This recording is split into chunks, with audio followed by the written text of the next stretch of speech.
Greetings, everyone. Welcome to another virtual panel edition of Mic'd Up Sports, and this time, the adults are talking.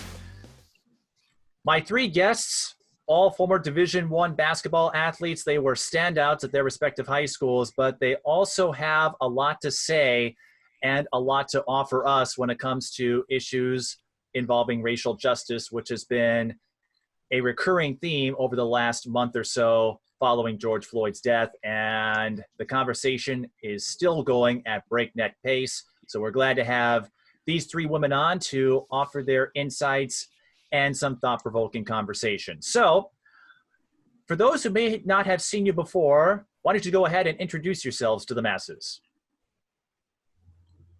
All right, I'll start. Okay. You go ahead. No, you're good. All right, so I'm Suzanne, Gilreath, recent graduate from the University of Wisconsin-Madison, trying to still figure out what I want to do in terms of overseas or a job, but in the process. But I'm Suzanne Gilreath, so nice. I'm happy to be here to be able to speak about this issue of racial justice, but just everything in general. We need to be better, and I'm excited to speak about it. My name is Elbert, recent graduate of Indiana University. Currently, I live in Dallas, Texas. I am working in business and then also trying to get some of my own personal endeavors going as well. And then, much like Suzanne said, happy to be here. I think it's a very important conversation to have. Appreciate you, Mike, for continuing the conversation. Yeah. Because we definitely cannot forget. Yeah, that's pretty much it. Well, my name is Cayla McMorris. I'm a recent graduate of University of Wisconsin-Madison as well. I currently reside in Minnesota, but I'm also playing professionally overseas. I played in Turkey, Sweden, and Germany. And as my other two friends said, Suzanne and Tia, we're just happy to be here and thanking Mike for allowing us to continue this conversation and give our opinions and voice our opinions as Black women athletes too. So. Well, I'd like to thank all of you for coming on. I know the three of you have experienced a wave of emotions, thoughts, feelings for the last month since George Floyd's death, and the developments, the changes we are seeing at the government level, the business level, and the community level, almost unprecedented. In fact, several businesses are now putting the pressure on the Washington NFL team to dump the Redskins nickname.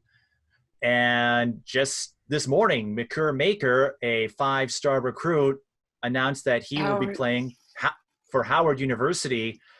And that could be the first of perhaps a wave of HBCU commitments. So this story is ongoing, and the developments just continue to surprise us in shocking ways in some cases, but in good ways in others. So for the three of you, what was your feeling? What did you experience when you first heard about George Floyd's death, and what would you make of the response we have seen since that fateful encounter on Memorial Day?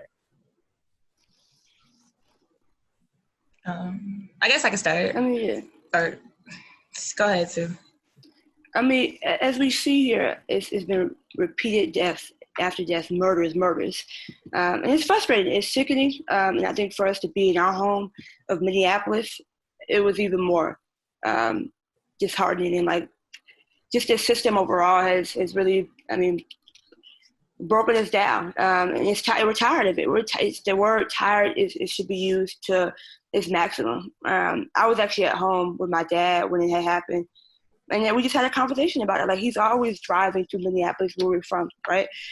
Driving to work, things like that. It could have happened to him, right? So just knowing that just the color of our skin could be used against us it's sad, and it's sickening, and it needs to be addressed. And I think as the world is coming to address the situation and finally wants to acknowledge a Black body, people are finally, especially white allies, are finally coming and saying, okay, we should come together. We should finally acknowledge us. But why did it have to come, I guess, to George Floyd's death or murder for us to be acknowledged and for us to finally have people come and support us? That's just that. It's not okay. It's frustrating. Yeah, and it's sickening.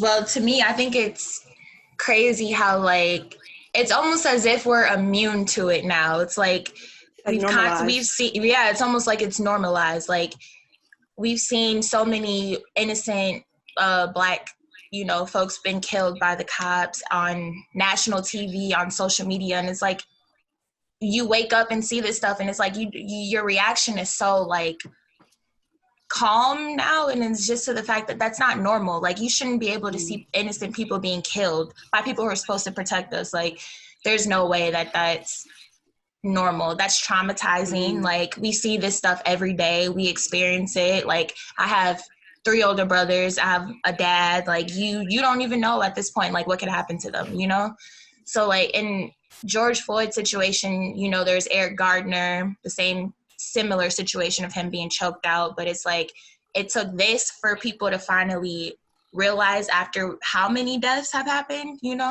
like it's frustrating to me. And I think the thing that always scares me is, being Black in America, this is something that we've had to deal with countless times.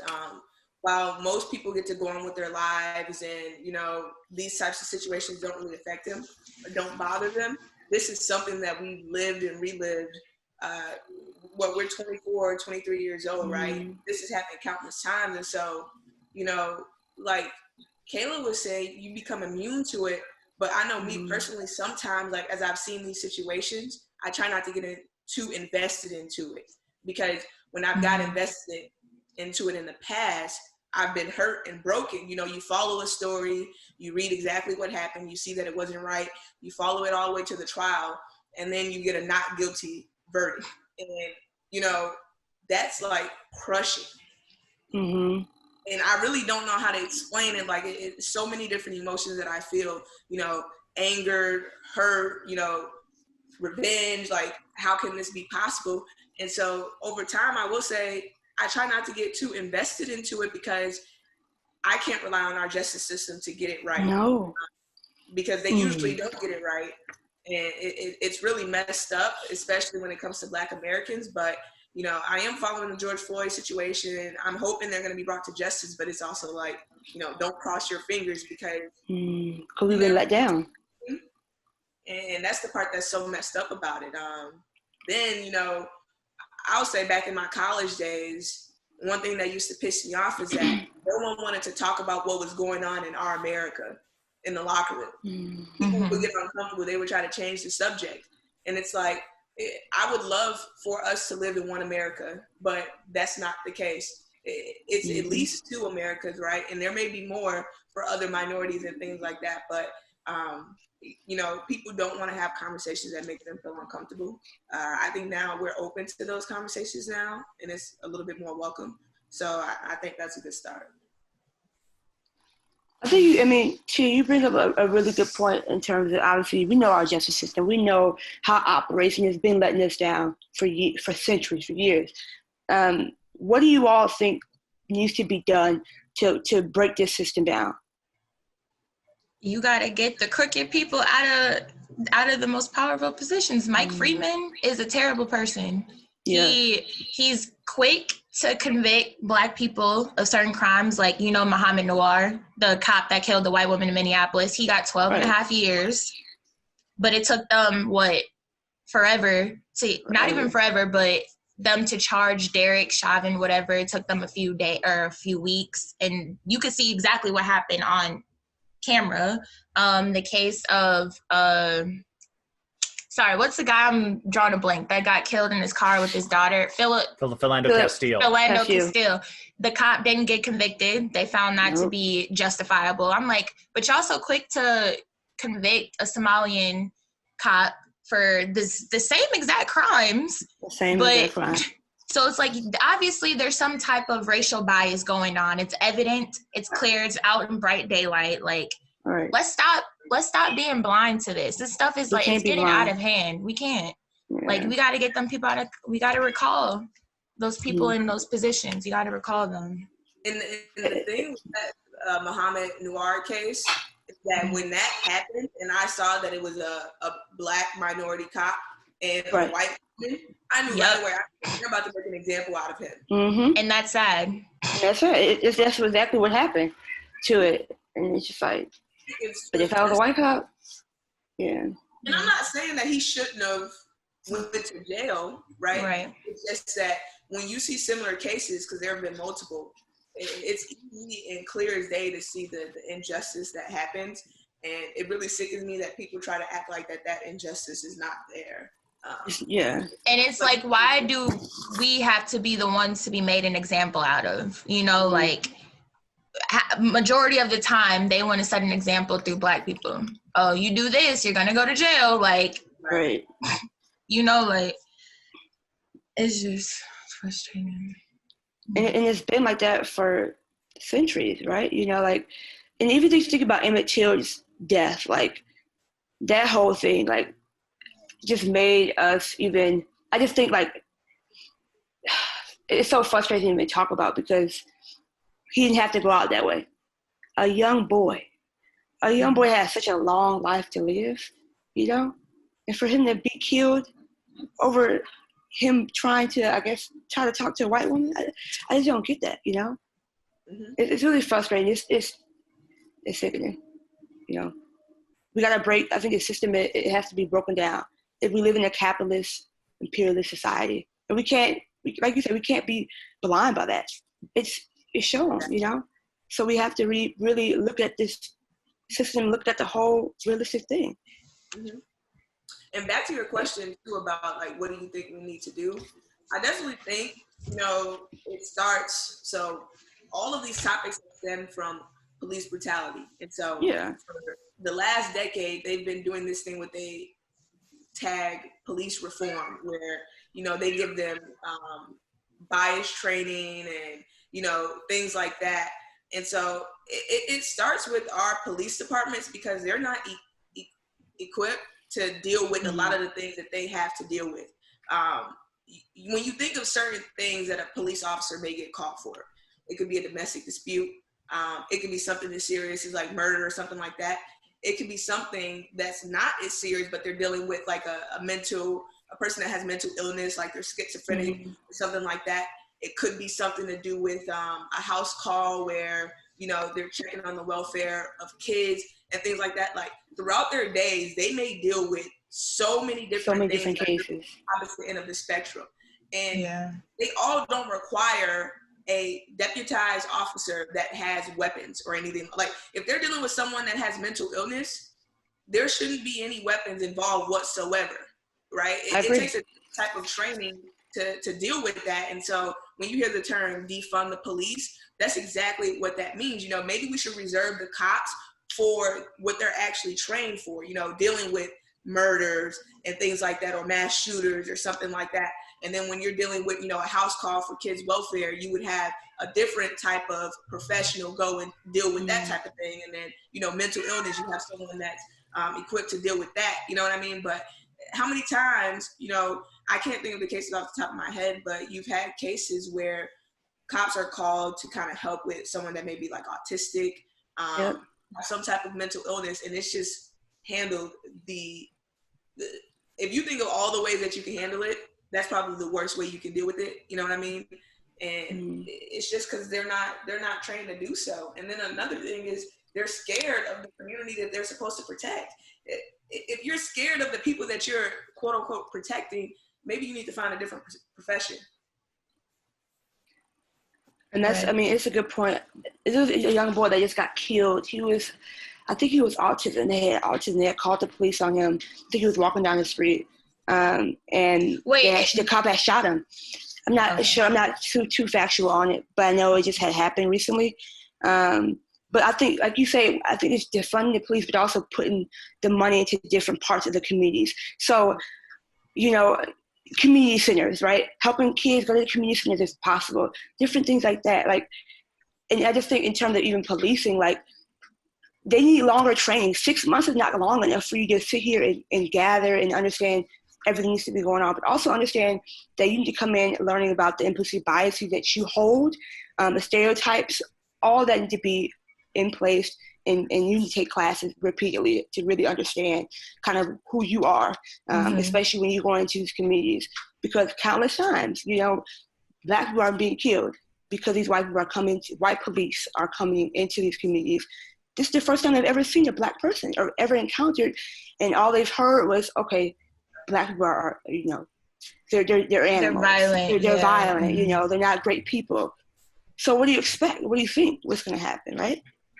Yeah, I think, like you said, like in-depth evaluations, mental evaluations, like y'all need to go through some type of therapy or whatever it is where they can sit there and ask you all these different types of questions, see your bias, your opinions on how you feel about certain people, certain situations. Like what happens when, you know, you have two Black guys walking down the street, like at nighttime, and you're driving past and they may look suspicious, but they're not, you know, like, what do you think that is? You know, like, something like that, just for them to get, you know, some type of idea of who they're bringing into, you know, these spaces to be officers, right? Like, it has to come to some type of, you know, agreement point where they're trying to change, you know? Yeah. Another thing too, when we talk about like defunding the police, and this was very interesting to me when I saw it come across my timeline, but I was on Instagram.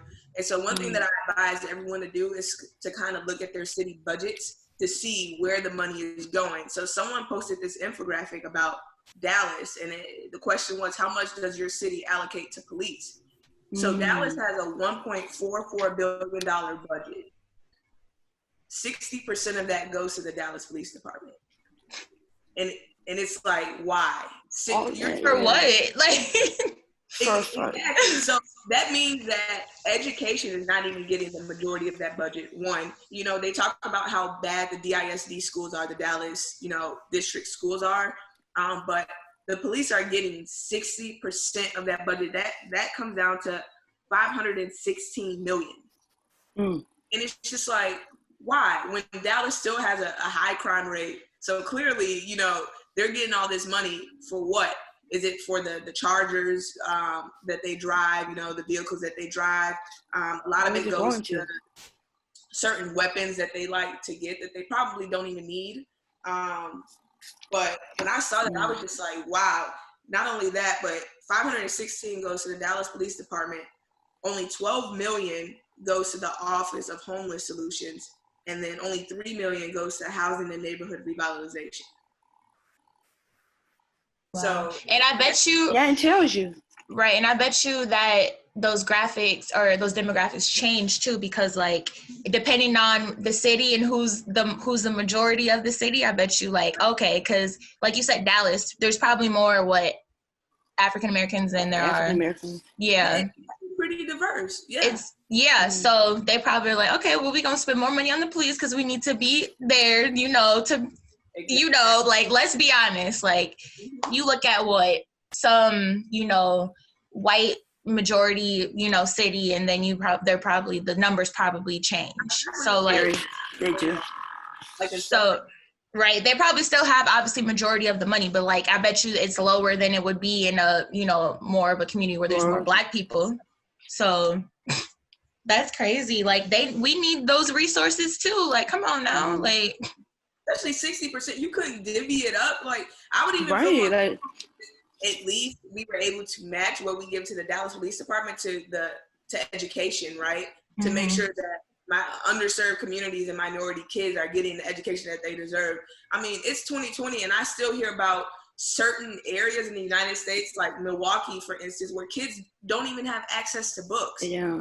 You know, and I grew up in the suburbs, you know, for the most part of my life, where some of us were getting laptops, you know, iPads. Every student was laptop, iPad, and there's pockets in the United States where they don't even have access for every kid to get the books that they need. That's a little ridiculous. It's definitely telling. Super ridiculous, yeah. And I think if you think about it, it's a book called, it's by Jonathan Kozol. I can't remember the name right now. But he speaks about, like, obviously schools being funded by property taxes. And so half of these lower income schools are not being funded because the property taxes. So we have to reevaluate that as well and figure that out, because that's something that should not happen.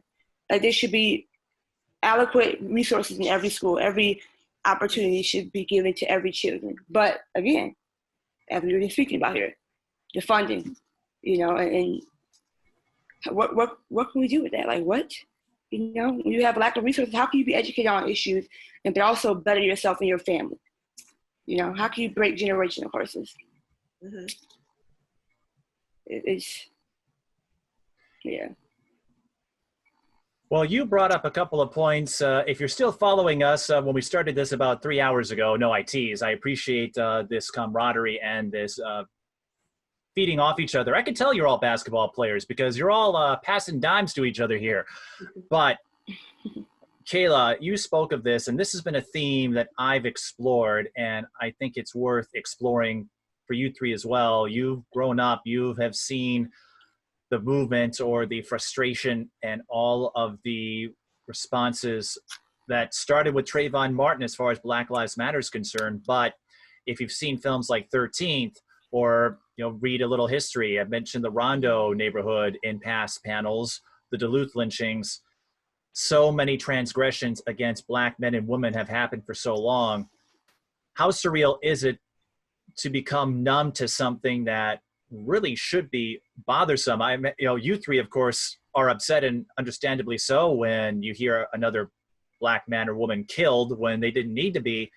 But to become desensitized to it, how surreal is that?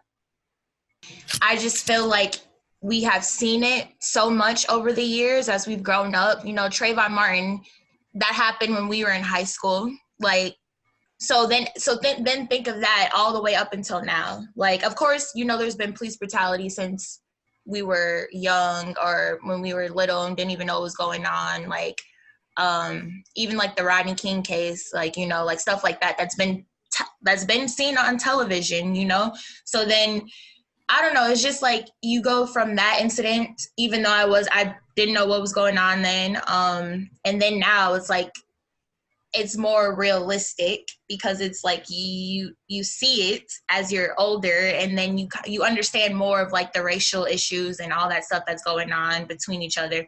And it's just it's to a point where it's they'll post something on social media, you follow all these pages that show all these different assaults happening or murders happening, and I'm at the point where I'm just dang, another one, and that's not normal. That's people, us seeing that, I feel like everybody that has seen this, especially Black people, need to go through some type of therapy, because that's not normal. You shouldn't have to wake up and think like Tia, you don't know if your boyfriend could be killed. Mm-hmm. That's not normal. Someone you live with, imagine not seeing him again. We shouldn't feel like this, or our dads or our brothers. And it's it's a problem. It's when the hell are they going to do something about it? Right.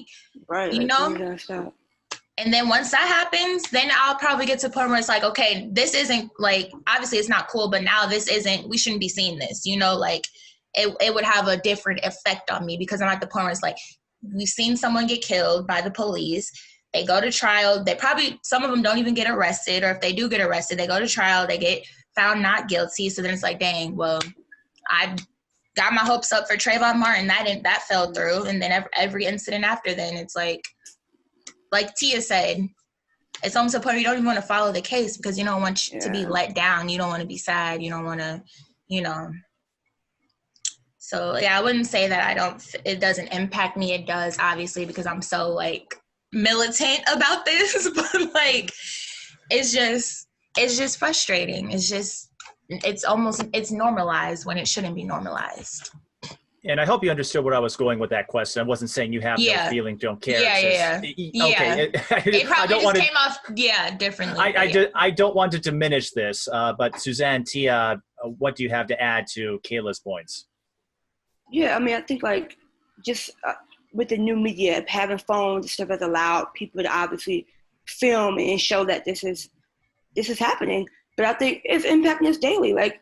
We can walk outside. I can walk outside right now, and like Cayla said, I could be killed, right? Or my dad could be killed. So it's just understanding it's not new, and if we don't change or fix things going around, have conversations, it's not going to change. And as we continually see each and every day, man, people are having conversations, speaking about it. But it starts with the system. It starts with what they can do, the people in the higher up, and that it allows. I think it's the biggest piece is having people of color in the system to fight for us, just to change and fix it, because it's not gonna happen if we don't do that. You know, but it's impacting us all, every day. It shouldn't be normalized. That shouldn't have to be. But like we said, we live in two sides of America, and we're at disadvantage. Especially, I can even talk about being a woman of color. I feel like we are at a lower pedestal as well. We're at the lower bottom totem pole in terms of jobs. What did Malcolm X say? The most disrespected woman in America is the Black woman. Like, because we deal with, like you said, oppression from both standpoints. We're Black and we're a woman. So that's another topic, though. It is another topic that we can even elaborate on more. But they hit the nail on the head, you know. Like Cayla said, it still impacts us, you know. It's just something that you kind of become numb to, where it's like, oh wow, another one. Like, I remember when the George Floyd situation happened, and I saw it. I watched maybe 30 seconds of it, and I was just like, wow. Scrolled past it, like, I want to watch that. Then I seen, you know, how many outlets posted it. And I was like, this is gaining national attention pretty fast, so it must be really serious. So I decided to watch the whole video. That was almost 10 minutes long. And, you know, when you actually sit and watch, you know, like becoming numb to it really just means like you kind of like, you take a piece of you that you don't want to emotionally invest into this situation. Like you're aware of it, right? You'll repost or something like that, but you try not to get emotionally invested because it's not the first time, it's not the second, it's not the third, it's not the fourth, right? But I sat down and I watched the video, and I'm just like, the whole 10 minutes of it, if you can sit there and you can watch the whole nearly 10 minutes of that video, and the first thing you can say is, well, was he resisting, or he was on drugs, or he committed a crime, you're racist at the end of the day, right? If you are a minority and you say that, I'm just gonna say you're confused because there's no way that anyone can watch the full 10 minutes of that video and think of anything negative to say about that other than that the cops killed that man, right? So I think that's one thing that I'm frustrated with. But like they said, right, it starts with change.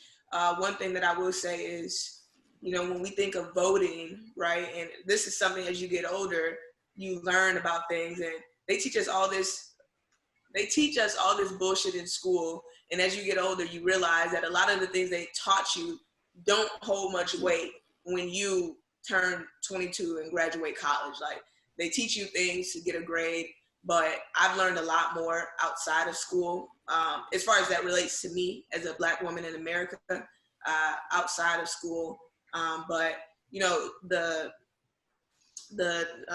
big elections, like for the president and things like that, those get a lot of publicity. But what I'm starting to realize as I get older and learn more is that, you know, your local elections probably hold the most weight.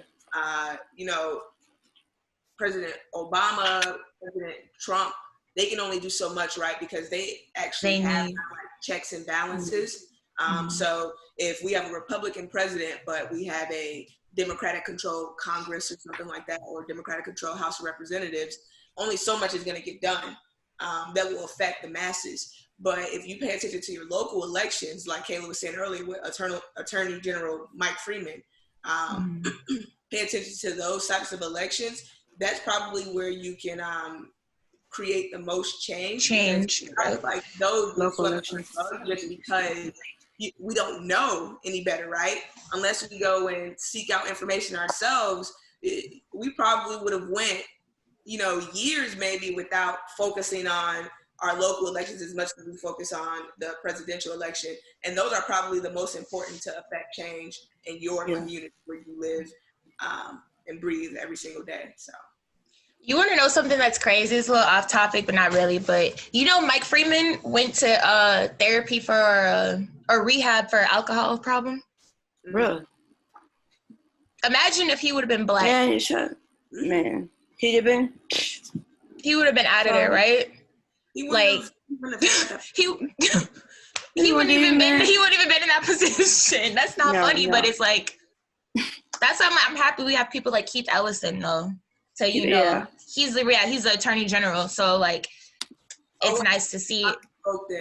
He's basically Mike Freeman's like the head of the prosecutors. He's the lead prosecutor of Minnesota. Terrible person, but yeah.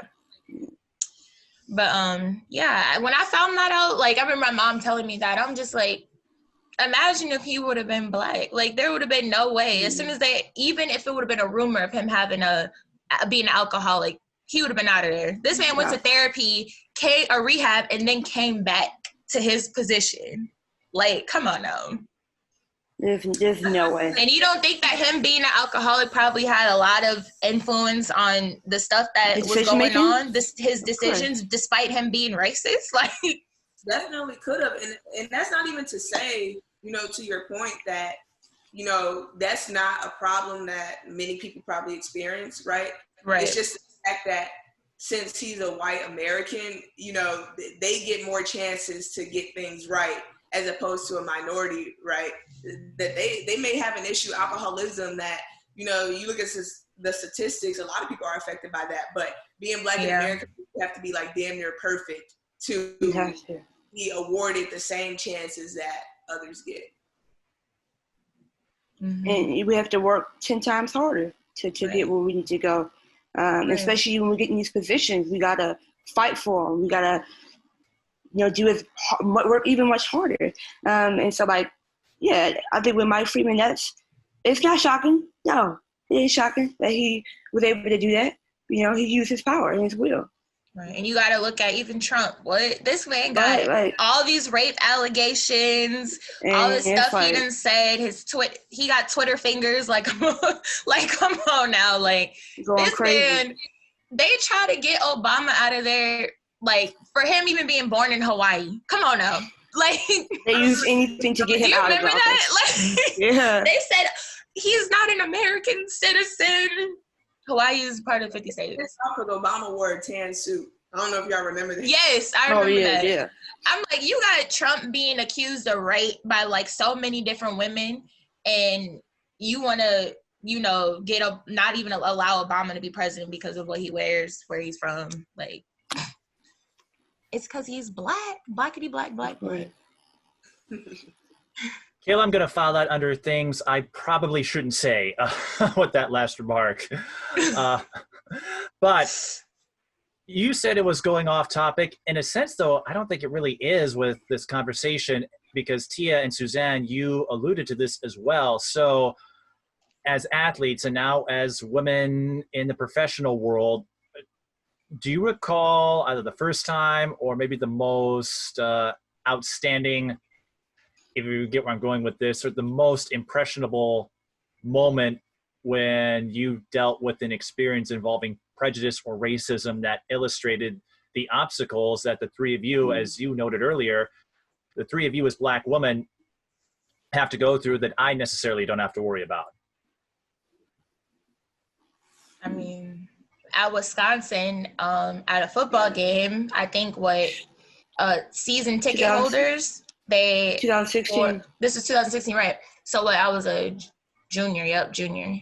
I guess these season ticket holders, whatever, they have a lot of money, so they wore a mask, Obama mask with a noose around it and wore it to the game. Like they got in through security, got all the way to their seats, had this on, and it was on national TV, whatever. The game was on national TV. I can't remember who they played, but it was a big game, right? It's Wisconsin. I think every game is big. It was a big game. It was a good game. And it was a night game, too. Yeah, it was a night game. And, this made headlines. It was all over social media. And, honestly, they really didn't do much about it until, we decided to speak up. And, I think Nigel Hayes, some, the bigger athletes at our school, I don't know who was there for football at the time, but I can't remember. I don't know if it was Corey. Chris Orr. Chris Orr. Okay. Well. So some of them, we decided to have our avatars on Twitter go Black. So basically like a blackout, what they just did with the George Floyd, but they did it with our our Twitter avatars. So we did that, and finally, like, we had signed petitions, you know, try to get the chancellor of the school to, you know, address the issue and basically ban them forever. Like, and they were hesitant to do that because it's almost as if money is more important than our lives too, you know? Like, I always even say, like, even right now, like with universities addressing this George Floyd situation, they all want to hop on this Blackout Tuesday and, you know, be on this trendy Wally. But I feel like, do you actually care? Do you actually care about the lives of Black people? Like, are you just doing it just because other universities are doing it? And that's a question that I really want to ask them. Like, and even now, if you think about it, with football teams now kind of getting started in training, people are coming back, you know, to train.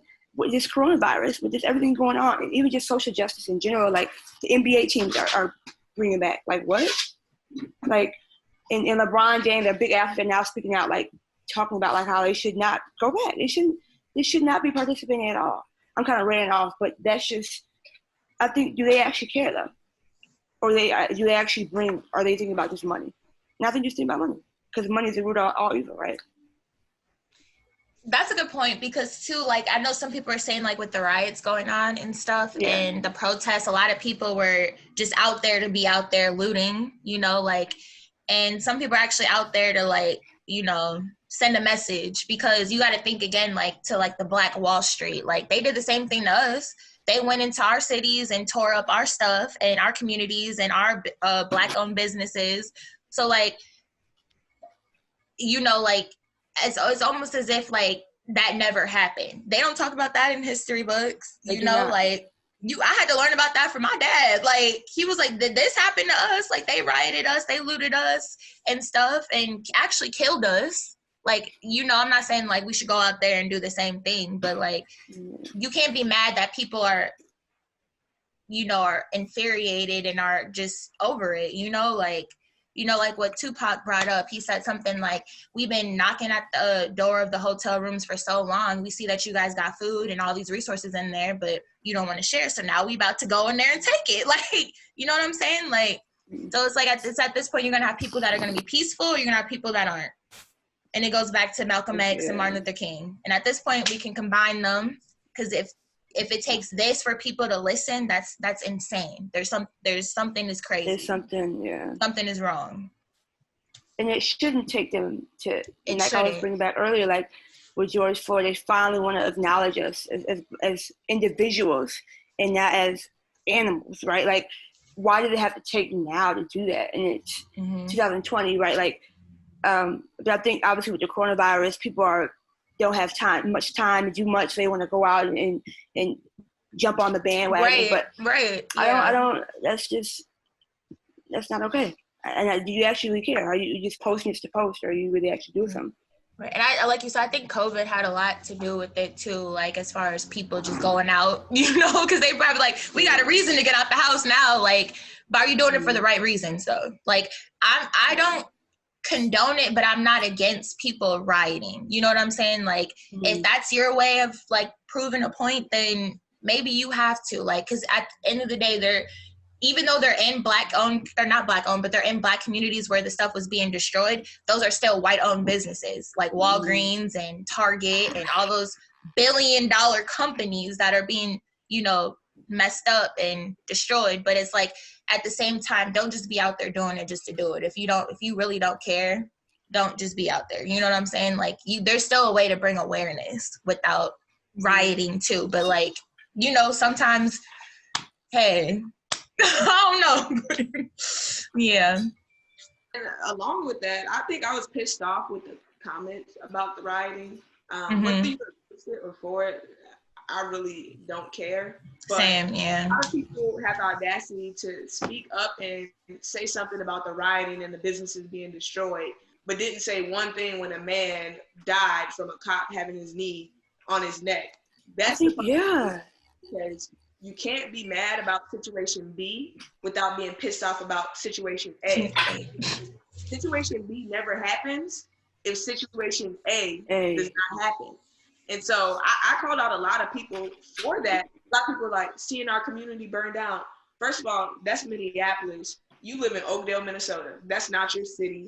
A lot of those kids that I grew up with never even left Oakdale. You know what I mean? So if you talk about people having something to say, be pissed off about situation A, and you can say what you want about situation B. But if you didn't even fix your lips or use your platform to, you know, speak up about the injustice that happened to George Floyd, I really don't care what you have to say. In regards to the rioting, am I against it?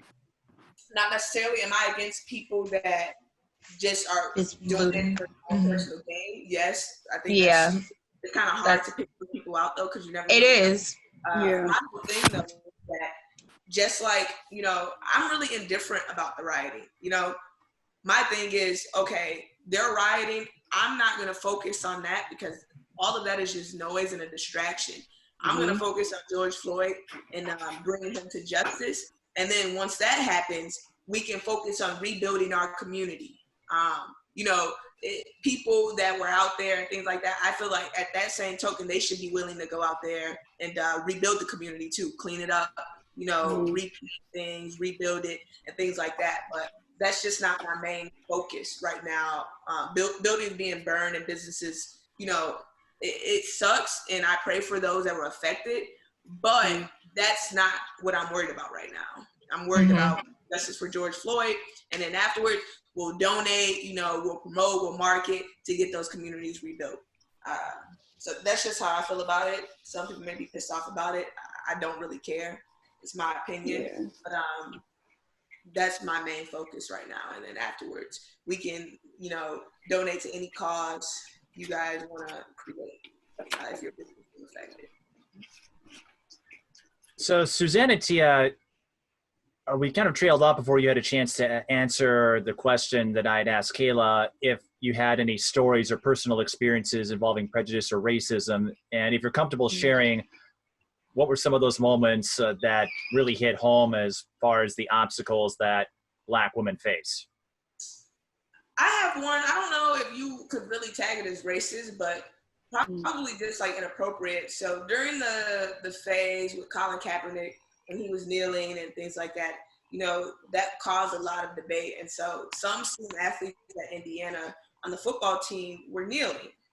And our coach brought us in as a team, and she started talking about it. And, you know, she basically, to make a long story short, advised against us kneeling unless we were going to do it together. But it was one of those things like, don't kneel unless we do it together because we want to make sure we're doing it as a team. But, you know, deep down inside, we're not supposed to kneel because it's probably going to be repercussions. And that's how it was phrased.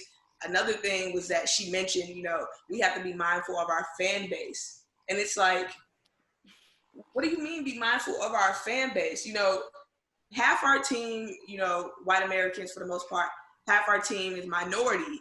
And we have to be worried about how other people feel when people that look like us are being affected greatly in this community.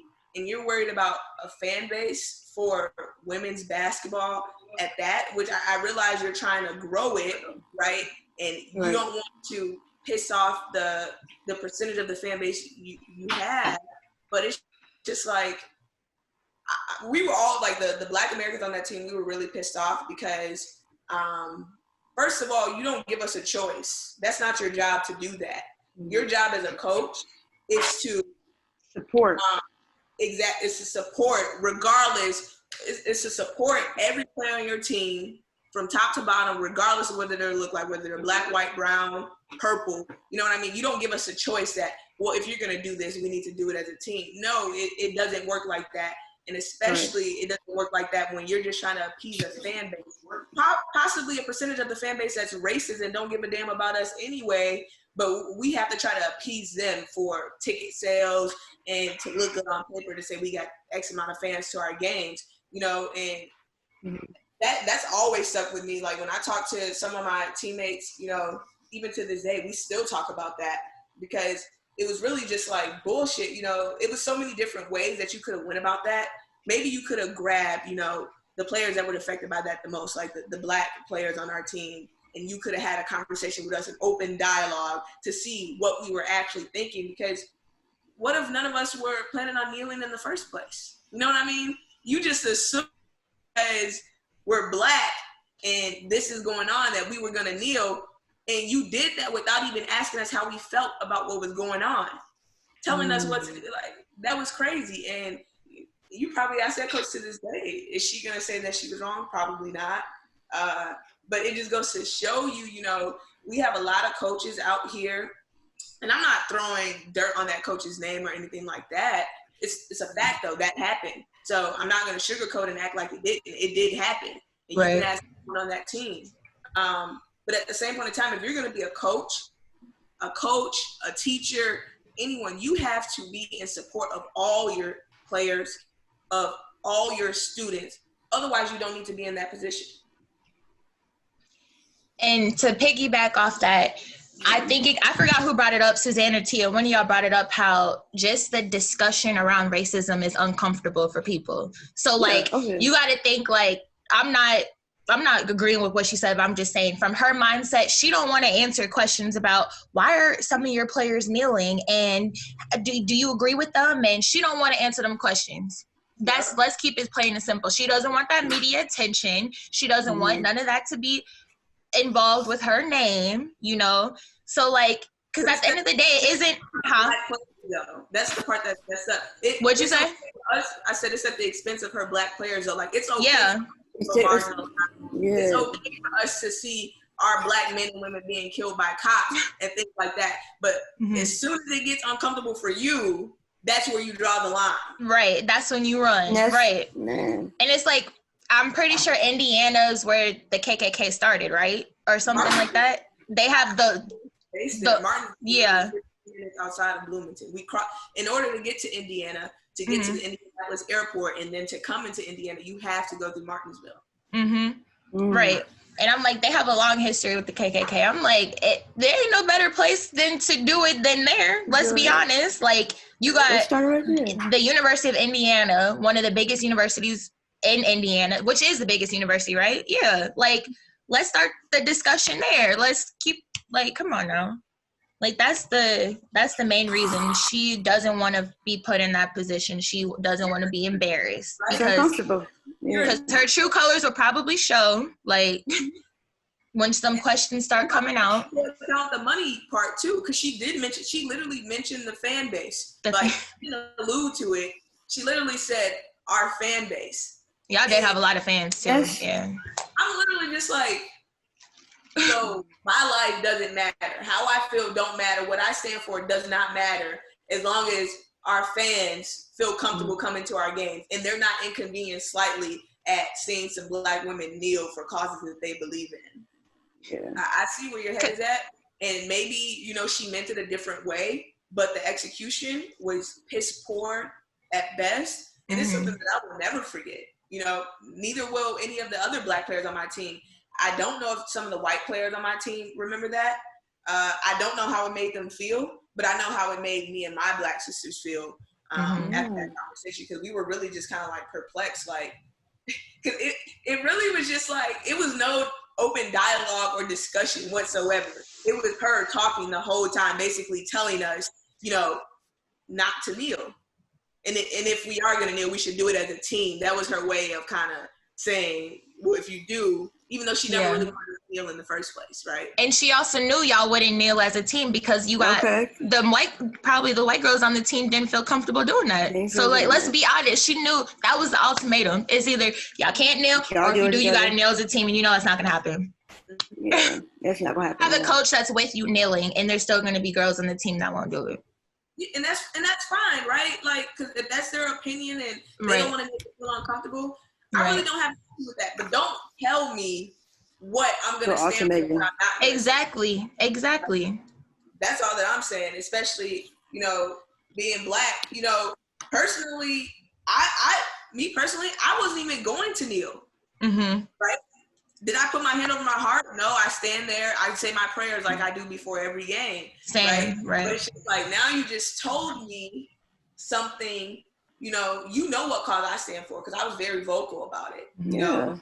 and we should stand for that. But you're gonna tell me as a white woman, you not even have open dialogue with us. That would have been a start, to have open dialogue with us, to hear what we had to say, to see how we felt about it, to see if kneeling was even on our minds. And if it was on our minds, why was it on our minds? And why did we think that was important? Right. And kind of to touch on what you brought up, Mike, about another like story you have to tell. I know my senior year, me and two of my other teammates, Marsha Howard and Melena Johnson, we would just walk out into the tunnel during the national anthem. And then I think when it first started happening, people didn't really know what we were doing. But after like a few games, we would walk back in. And I know I vividly remember this because there's a fan that sat right behind the bench. He would yell out, "You guys should be ashamed of yourselves." Like, saying stuff like that.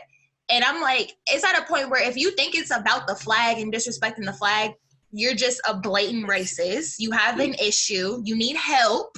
Like, there's no way that us not, standing there for the flag or being out there while they sing the national anthem, because at the end of the day, we're not one America, like Tia brought up. We live in two different Americas, being Black and being white. Like, let's just be honest. So, like, for them to still think that it's about the flag, that's not fair. And it's like you said, it's putting your that America is great beliefs before Black lives, because America will never be great until you can sit here and give us the justice we deserve and the resources we deserve, and et cetera, et cetera. So, like, that's one thing I vividly remember. And I'm just like, and you know me, I really want to say something back to the man, because I'm like, are you serious? Like, come on now. But yeah, I just remember that incident happening, and I'm just like, that's crazy. No one's You can't be ignorant to the facts. Right. Yeah. And I think being just a student athlete at Wisconsin at PWI, walking on campus every day, you're going to be dealing with racism. Like, I remember since I was riding my bike to a class one day, and this white kid was walking with his headphones in. He's like, "You Black, B?" And I'm like, whoa. It didn't throw me off, but it was just like, okay, you really going to say this to me right now? I just kept riding. He just yelled it out of nowhere? Did you, like, hit him on accident? Yeah. I didn't. I was riding. Yeah, and so it was just like, what? For you to say that to me? All right, but it's not. I understand. Yeah, because I see where you at. I see what's going on. Like, but it's just the blatant respect of just being just a Black woman, obviously, in the space of a PWI. There's gonna be countless racism every day that you encounter. So that was something that I was like, well, what are you talking about? Like, but I think Tia, you brought up a good point earlier. Like, listen to my feelings. It's not about. It's more than your feelings. It's being factual, understanding the situation overall in our country right now, right? And like head coaches, like being the willingness to say, this is what's going on. I want to hear what's going on in your heart and what you're feeling right now. And I feel like that's not enough conversations going on with coaches or just players in general. Stand in front and saying stuff. But my thing too is, like, I hate that this thought will always be in the back of my head is like, like you brought up, Suzanne, like, are these teams and like, college teams just saying stuff just to keep the Black athletes, happy and there? Why should that shouldn't be in the back of our heads. We should really feel like they're being genuine and care. Right. And I'm just like, okay, so if they don't say something, then it's like, well, they really don't care. And if they do say something, it's like, dang, do they care? Or they're just saying that because they don't want to look bad, So like, that will always be something we have to juggle. And it sucks because it's like, we still want to play the sport that we love, but do we want to play for people that really don't care about us, or care for us? That the current players that are on that team will be the ones that know, right? True. A person is going to show who they are every single day. And if they're concerned about all people, that's going to show in the way that they act towards people, the way they act towards their players, and just people in general. So the only way you could really know that answer is by talking to current players, because they may see the statements that people make, the blanket statements that people make about George Floyd and racial injustice, but only those players that are playing are going to really know whether that has some validity to it, and whether that coach cares about those types of issues. Because it's going to show in their everyday lives, the way that they carry themselves, the things that they have them doing. We're student athletes. We did community service events. different types of things like that. We do all types of stuff, and you can see, okay, what communities are we doing community service for? Right. What do we decide that we want to give our time to, and things like that. So those current players know, and they probably look at those statements and be like, this is bullshit. This is right. Yeah. I'm glad that they stood up and said something, because this is actually the type of person that they are. How do you think your role as athletes, I know, Cayla, you play professionally, and even just listening to you in this conversation, it's almost a stark difference from when I covered you in high school, when you were a little more shy, I guess, would be the best way to put it.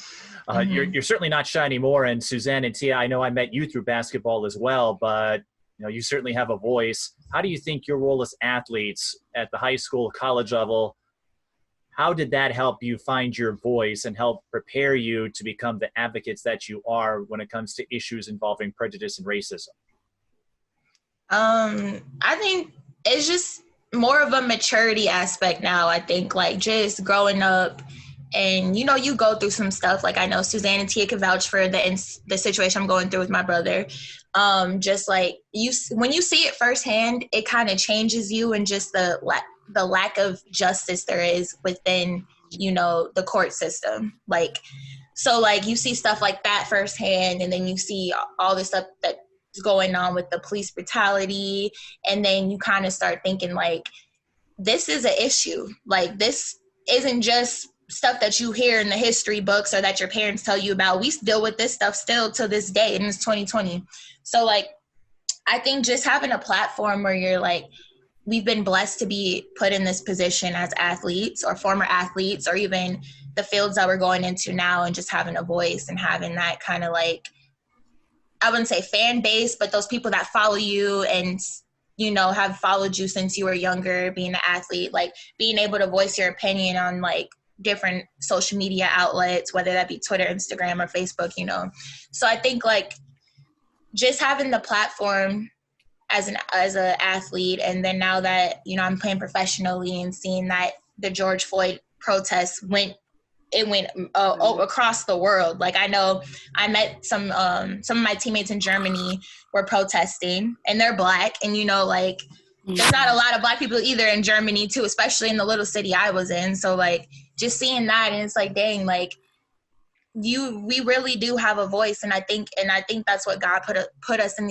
these positions for, is to use it. And now that, and it's sad that it took the George Floyd situation to happen for a lot of athletes to even speak up. Like, there's athletes that don't even talk about racism that have talked about it, And then, yeah, I would just say, like, just having this platform and just using it. Like, it's bigger than just basketball. Like, yeah, we played it, we loved it, but we still need to, use our voice and bring awareness to situations, because we have the platform to do so. That's what I would say. One thing that I would say is, as student athletes, and I'm quite sure you guys have experienced this too, we get there, and a lot of the schools have like social media policies and things like that. Where they want to deter you from talking about certain subjects and things like that. I don't remember ours exactly, but I do know they want us to kind of refrain from like usually political stuff a lot of the times. So I remember throughout college, I didn't really post much, other than they want you to post things that make you and the team look in the most positive light possible, even if that's not what's necessarily going on in the world right now. But as a student athlete, I would say to kind of challenge some of those policies, because in situations like this where you're talking about racial injustices for Black Americans and things like that, as a Black student athlete, you have that right to be able to speak up and talk about those things. And regardless of whether a coach or an athletic director or anyone has something to say about it, you shouldn't be judged for that. You should be able to, because that's your story. That's a part of you, and you should be able to talk about it freely on any of your social medias and things like that. I would say don't necessarily be afraid. So I know one thing, it's not as much anymore because you see so many transfers, but I remember just in college, it was almost looked down upon if you transferred, like, because coaches, or at least the environment that we were in, it made it seem like if you transferred, the player was the problem. What's the problem? Even though it could have been they always said it. countless things going on. And so that's one thing, positive thing that I like to see now is that people transfer freely. They realize that it's a business. They're going to make the best decision for themselves and things like that. So just realize just how much power you have as a student athlete. You should be able to speak up as long as it's not inappropriate or disrespectful or anything like that. You should be able to speak up about issues, especially like this, that are going on today. And you should speak up on it, right?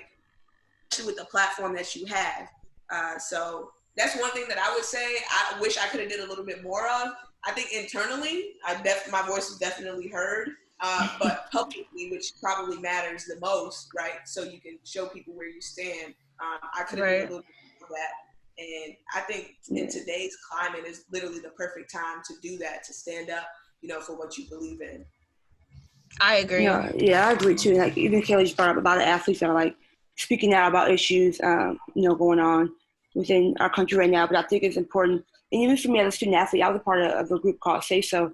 I was like a president of it. It's called Student Athletes We Support Others. But while being a part of the group, I was able to really like use my voice and platform. But I wish I would use it even more, like creating more demands and pushing things forth for just student athletes in general, because it's bigger than us, and it's something that needs to be talked about. But athletes need to use it now. You need your platform, Instagram, Twitter, all that, because that's the best way to use it, right? So yeah. Well, and speaking of platforms, the three of you have engaged in platforms of sorts in response to what's going on. Cayla, I know you covered one of the rallies with Steven Jackson, I think, was there, Jamie Foxx, I forget which outlet, but you went over there and got some video and shared it for news dissemination. Suzanne, you are the host of the Beneath It All podcast, and your most recent episode had Zay Sellers, another former athlete who I think was featured in the CBC, I think it was, one of the Canadian outlets. Yeah, CBC. And Tia, you are the founder of Rate My College Coaches, and you came on an earlier episode and talked about how you want to be a genesis or a spark or someone who can create opportunities for the Black community as an entrepreneur, as a commentator, as an analyst, and as a marketing and a business guru as well, with several of your ventures. And you all attended the protests of the memorial site as well. So I want to get your thoughts on what you experienced, either going to the protest as a protester, or Cayla, in your case, getting the chance to cover a press conference that featured the likes of Steven Jackson and Jamie Foxx and Nakimi Levy-Pounds. I know for all of you, it was surreal, but at the same time, I have to imagine there was a sense of power or an empowerment by engaging in those activities. Yeah, definitely. Even though I was there I can be biased there because you were on assignment, yes. Right, I was on assignment, but I did it for the ball out. They cover every type of, every type of media possible throughout the world. It don't matter what it is. It's not just about specific like basketball or anything. It's just everything. So I went there. I know, again, like, because you see like Jamie Foxx, a huge celebrity within the Black community, someone that a lot of people would love to meet, but it's like, at the same time, you shouldn't, I don't know how to explain it, but it's just sad that we had to see him there for that reason. You know what I'm saying? Like, we have all these celebrities that are, big, and really good, like, roles for us and, like, role models and stuff, but, like, just hearing them being able to talk about the injustice going on it's always nice to see them speak up. Steven Jackson, that was like his brother George Floyd. They looked alike and everything. I know they look just like, it's just sad that that's like the only way I got to really meet those people that mean a lot to us within our community, in these type of unfortunate situations. But I guess that's what needs to be done, you know? So being able to be there, I think Royce White was there, Rashad Vaughn, Carl Anthony Towns, Tamika Mallory. She's an activist, a black activist for injustice. I think her brother or her boyfriend was killed by police, but she's a great speaker. And then after that, we walked down to the little rally that went on, and they spoke again. A lot of other people that are in prominent roles in the community came and talked too, which was nice. And then just being able to look around and you see, honestly, it was a diverse crowd. Like, I was surprised too. I think I was standing next to an Asian lady, and some white women were on the other side of me. And then you see a lot of black people, but it's like, just to see that all of us coming together, that's what we need more of, you know, honestly. So it's always nice to see that. That's definitely one thing I would say too, that I was excited to see with the protests that I saw, and then protests that I also were part of. I'd never seen that when it came to Black issues in our community. When the protests first started happening in Minnesota, right, you're on social media and you see all those things. And the first thing I noticed, I was like, wow, there's literally people of all types of different backgrounds that are out here protesting. And that right there showed me, like, this is the start that we need. This is good for us, you know what I mean, as you look towards the future. And I was quite surprised by it, but it definitely was refreshing to see. That was probably the biggest impact, was that it's not just a us thing anymore. It's a we thing. And we're coming together. And, you know, a lot of people are pissed off about the things that have been going on. And some people, you know, especially with the George Floyd situation, this was the first time that they decided to speak up. You know, they may have been feeling some type of way before, but never really said anything. But I definitely think that this was the opportunity, and people seize that opportunity to finally speak up and stand for what they believe in. And so that definitely was really cool to see all of the diversity at these protests.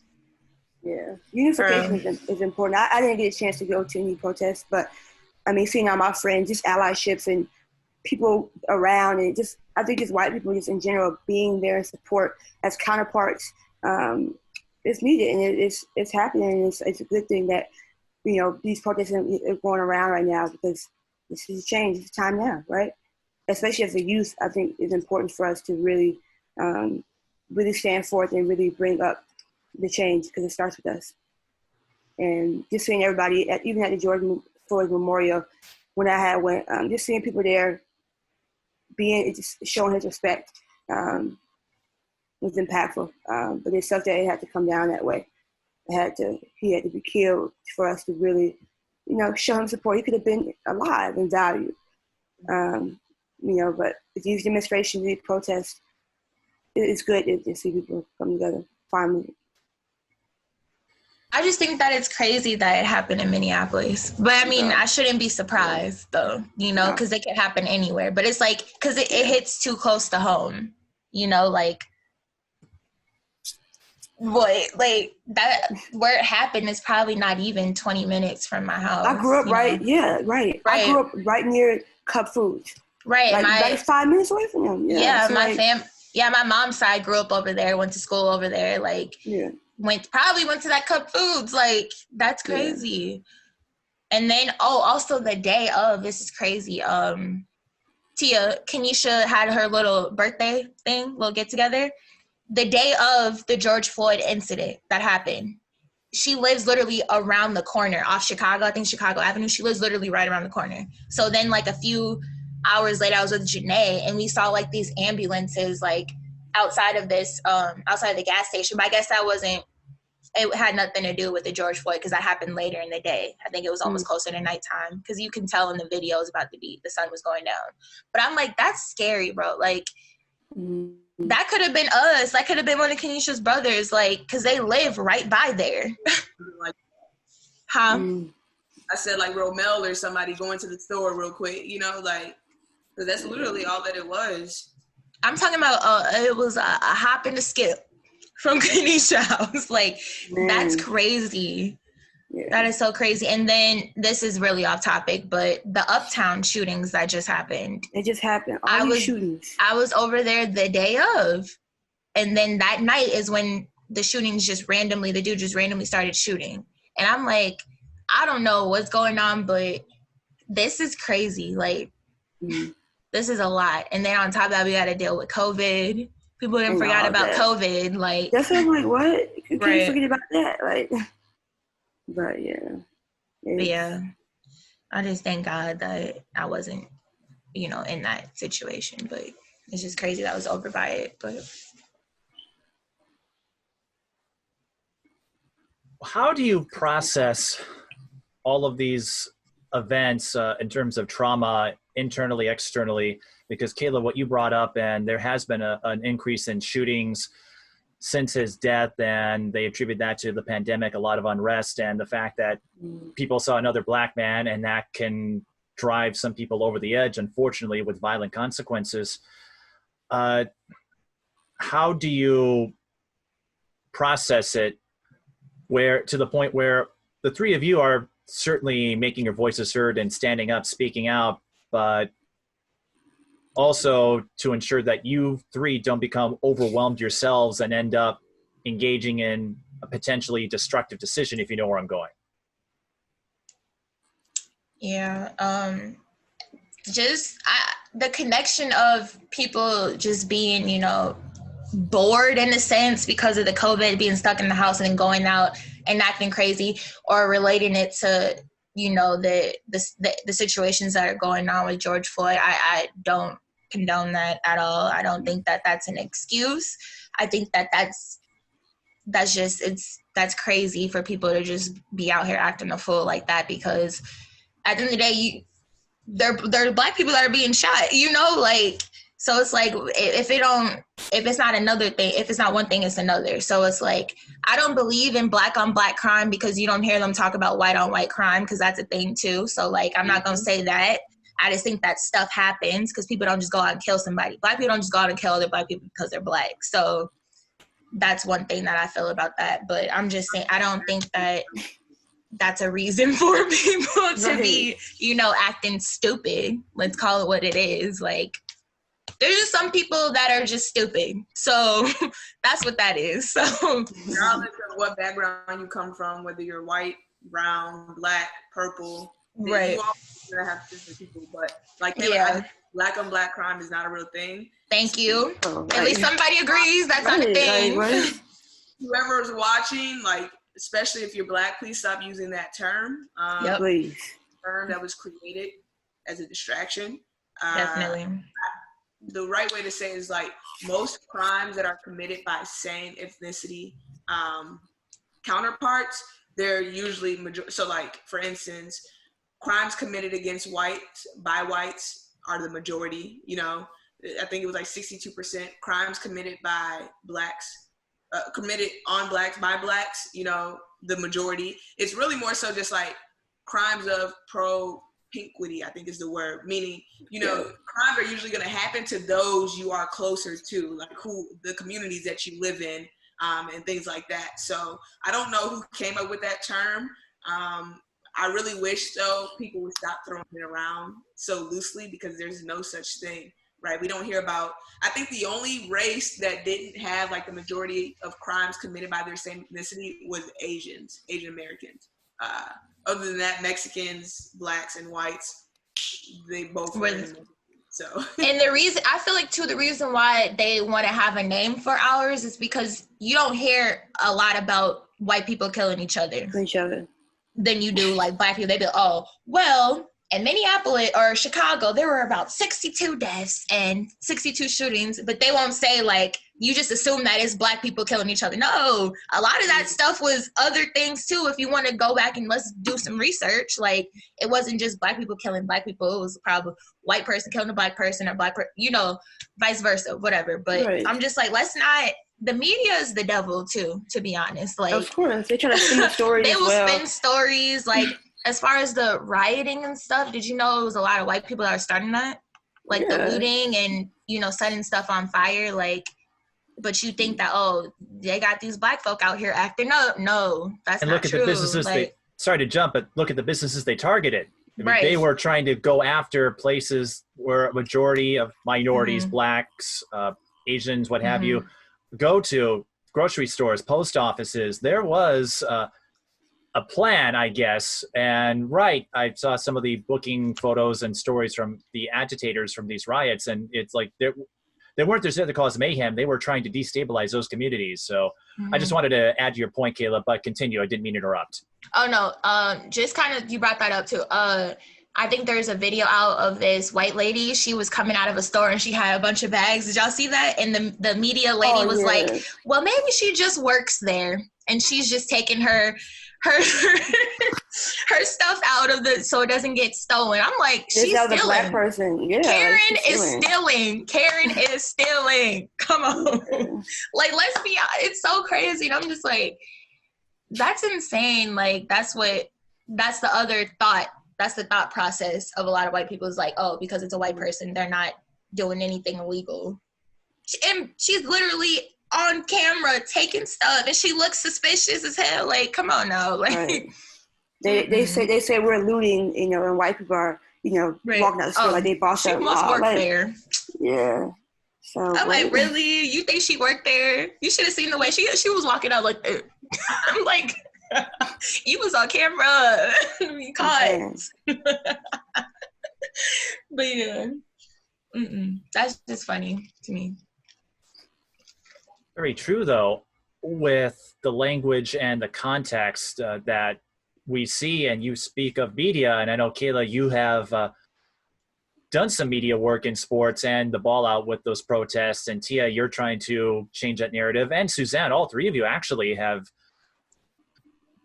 participated in media activities, and I don't know if you're consciously thinking, let's change the narrative, but you're right. You think of all these incidents, and I mean, this could be a whole nother topic in itself. And I mean, I've thought that way too. And I've had to check myself, which is like, okay, try to understand as much as you can that part of my French, but anybody can do shit. You know what I mean? It's not just a specific segment of people, but films like 13th or some others that I've seen illustrate how we can project these stereotypes, these areas of conventional wisdom that perpetuate the stigma against blacks, against Asians, Hispanics, et cetera, et cetera. And what you were saying earlier, Cayla, about the woman who was taking all that stuff at a store, I've said this before, and this is one reason I did this series. I know I'd have to do something really, really blatant to get your attention. The three of you don't necessarily have that shield.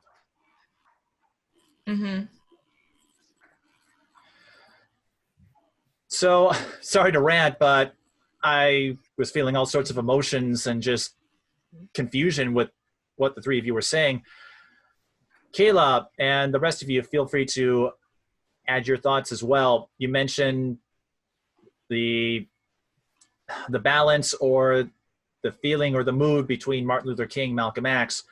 For the three of you, they can be famous figures, they can be within your family, so don't feel like there's a limit. Who were the idols, who were the people you looked up to who you feel have helped you understand issues involving race? I would say a big person is Angela Davis. She's someone that has constantly awoken me in terms of like just terminology and just being a Black woman. So I would say she's a big person that has influenced me a lot. I would say Malcolm X, because he did a lot of like putting the blame, like not so much on just white people, on us too, because there's a lot of stuff that you can allow to happen, like you can go out and try to like own your own business instead of working for the white man. So he'll be like, let's start within ourselves before we go out and, try to change people that don't want to change. You know what I'm saying? Like we could change ourselves to be able to support each other and have our own communities and build our own America. You know what I'm saying?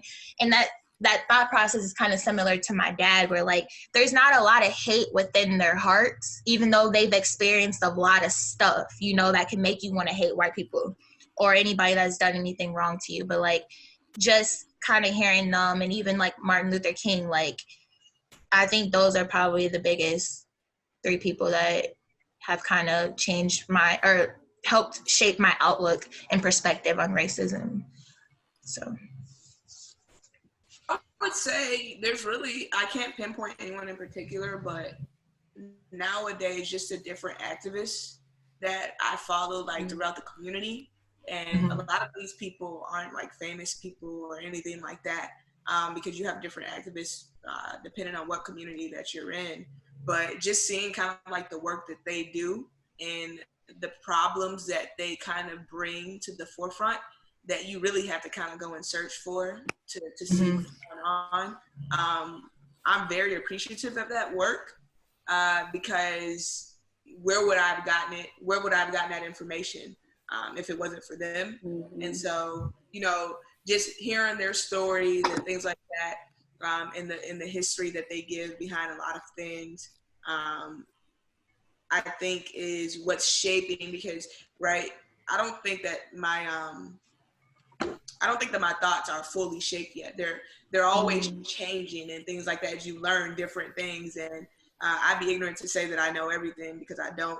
But every day I learn something new, and it just kind of adds to the way that I feel or think about certain things. So. Right. And we're still getting older. Like we're only I'm about to be 24 on Sunday. Like we got a lot of life to live, and this ain't gonna be the last of what we see. So like. No. We're still growing. And that's unfortunate. We still got a lot of growing to do. A lot. The world does. Yeah, we have so much to see, and this is not just the end all. There's so many experiences and events that's going to happen for us to still be awoken and conscious of just the world that we live in as just Black individuals, with Black women specifically, you know. But yeah, definitely Malcolm X too. I would say he's a big person for me too, as well. And Martin Luther King. You know, violence, nonviolence, but it's important just to be. That's why I would encourage everyone to just on here who's listening to just to read up and listen to videos and chat with people around you to really see kind of how they're being impacted by this and everything going on. You know. And on a related point, this is something you mentioned at the beginning of the conversation. How would you say the people close to you, the people, whether they're a significant other or family member, you all talked about how what happened to George Floyd could happen to you or any of them. How would you say, whether it's boyfriends, girlfriends, sisters, parents, brothers, how do they help drive you to bring change to this discussion so that we don't have to see these names or add another hashtag to a list that's already too long? Just by having open dialogue, really, like making sure that we're continually having these conversations, talking about it and things like that, keeping the conversation alive, and just, you know, maybe white Americans or other people don't have to have these conversations, but at a very young age, especially Black men, they have parents have certain conversations with their sons that probably no other son in America has to have, and that's when dealing with police and how you need to handle yourself in public. Even though they're just kids, they're still held to a certain standard because they don't want to get in trouble. So, and it's sad that it has to be like that, but those conversations are really important. Yeah, to piggyback off that, just like she said, the open dialogue, I think I was watching probably BET, but there was a commercial, I think it was a car commercial, or it was for insurance, one of those. Basically, there's younger, like, Black men and women about to drive, like they're probably teenagers, and they're in the car and their parents are with them. They're like, let's have this talk. And they're like, what talk, Mom? Like, I'm gonna be okay. I can drive well. Like, I'm good. Like, they're like, not that talk. The talk if you get pulled over and what to do, you know? And I'm like, we need more commercials like that. And it shouldn't just be on BET or TVs where the majority of the ratings are Black people, you know, like MTV, VH1, all those. Like, we need those to be on the national cable channels, Channel 4, news, those type of commercials. Like, let's get the discussion going. And another way to do that is because a lot of people watch TV, let's be honest, or on social media. A lot of that stuff needs to be out there too. It can't just be within our own homes that we're having these talks, you know? let's put it out there for people to see why we got to have these talks, you know?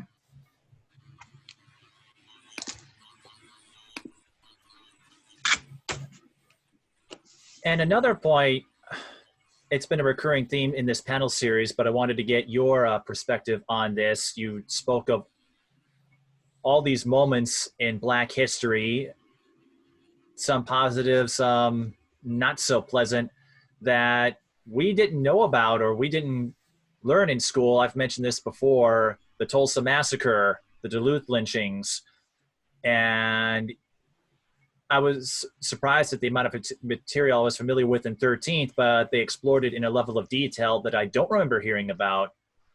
Were there any moments that illustrate this complicated journey of Black history that surprised you when you first heard about it, things that maybe you didn't experience or learn in school, but when you researched it, it left a mark on you?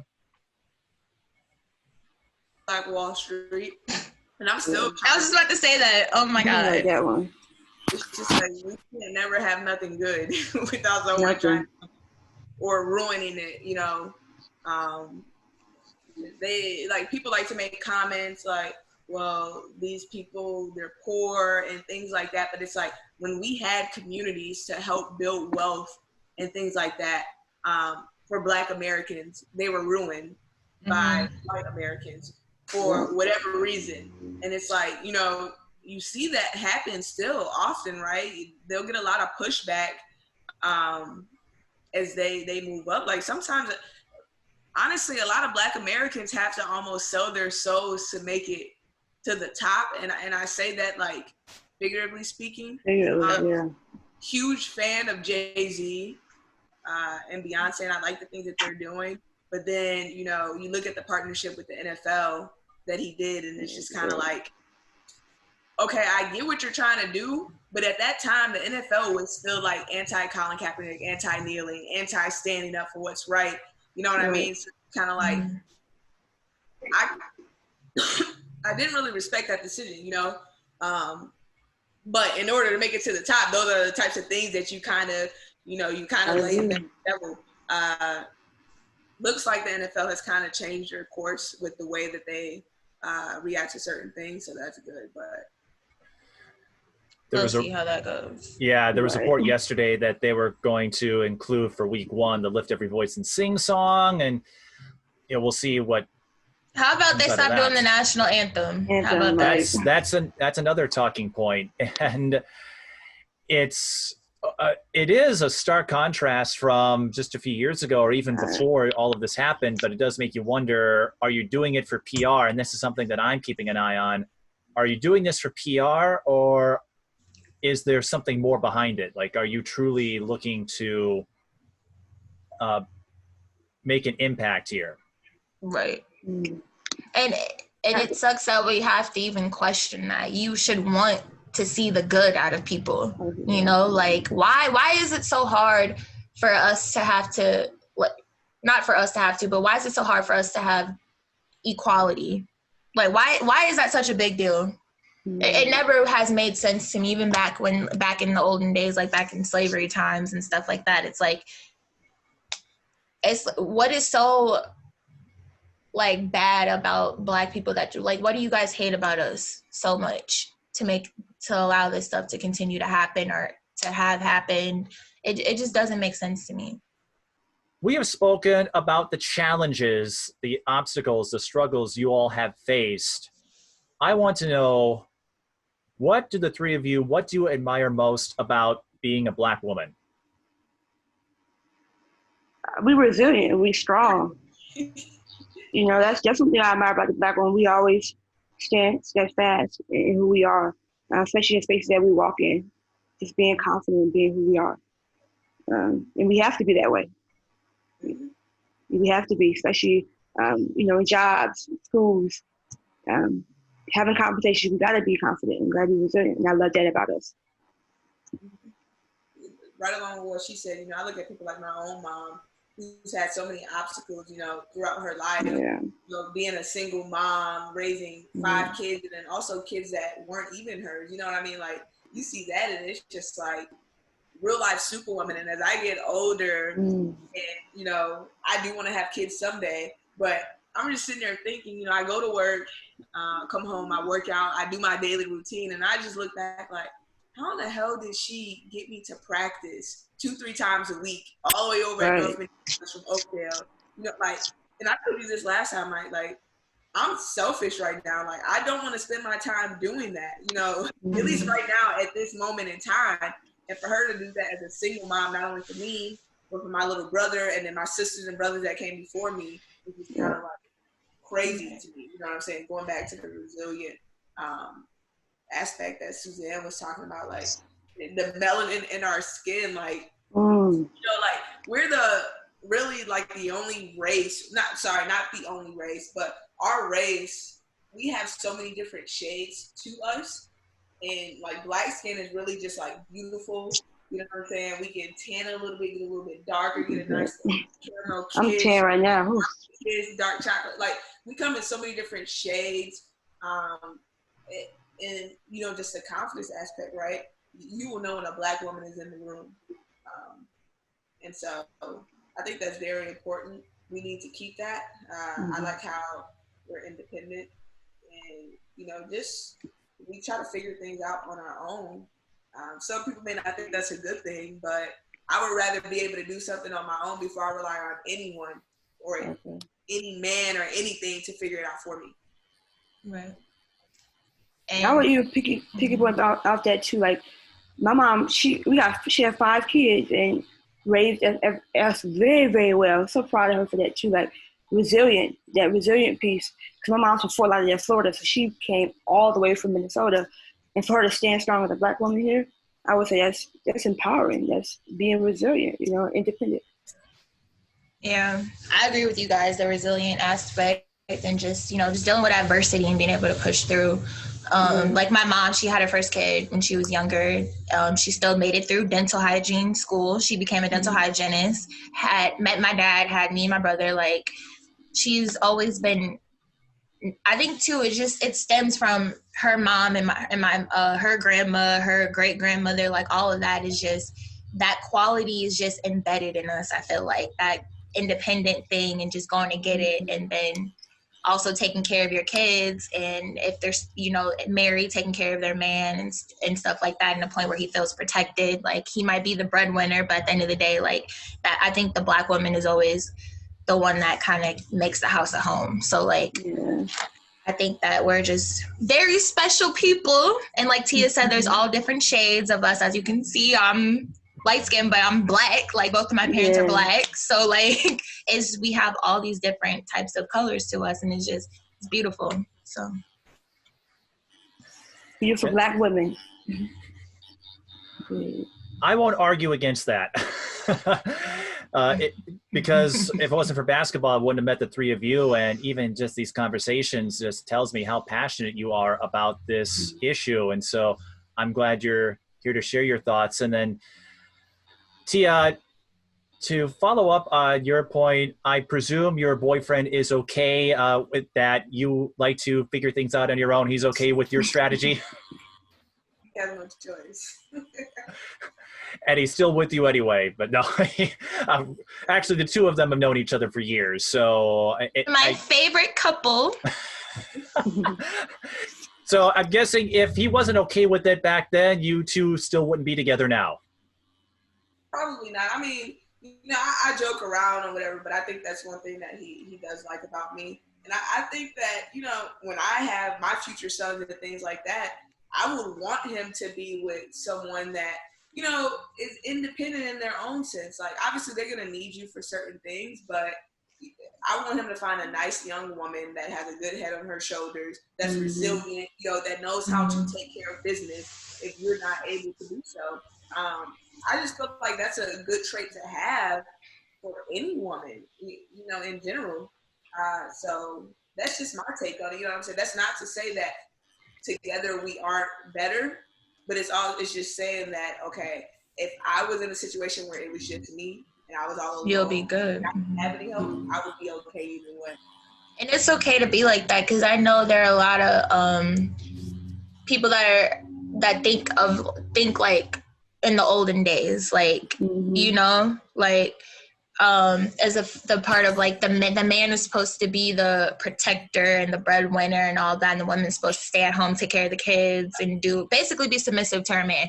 And it's like, no, things are changing. Like, it's okay to be independent. And that's what I believe, and I'm a firm believer on that, because like I hate asking people for stuff, to be honest. Like, I want to be able to be like, oh, okay, I got this. Like, I can take care. I can go get my car fixed, or I can go do this and do that. Like, I don't want to have to ask people for help. And that's just how I am. And I think that's how a lot of Black women think too, is like, they want to be able to go and get it, you know? No, most of us. There's a reason for that. And this is like a whole nother conversation, but whenever you guys get a chance, I want you guys to read the Willie Lynch papers. I can send it to you guys. But the reason why it's like that is because it dates all the way back to slave times. You know, it was this one guy, I think his name was William Lynch. He would go around teaching people how to make a slave. And so when you'll read those papers, it's like a 3-4 page like essay, and you'll realize like some of the things that cripples the Black community today. And you'll just be like, dang, like it's really crazy that they've been able to keep some of these issues going on within the Black community. Now, I'm not saying independent Black women is an issue, but the reason why we're so independent like that is stemmed from slave times, because they would break down our men, you know, so that they couldn't be the protector, you know, make them mentally weak, physically strong, mentally weak. So you have that, and that's supposed to be your protector, and you see that, what's your only choice other than you have to get it together for your kids and things like that? So, I mean, I can send you guys those papers, but you'll read it and you'll be like, dang, like. I believe it. Yeah, I believe it. That makes a lot of sense, because it has to stem from something, like, you know, like, so, you know, it's crazy. This has been a great discussion. Yes, yeah, really. We've been going for like 2 hours. Well, and I know the three of you do have lives, so we will be wrapping up here soon. But Suzanne, you actually jumped the gun on this way back when. I almost thought you were going to take over as host of this panel, and I would have been fine with it. I could have made lunch. I tease.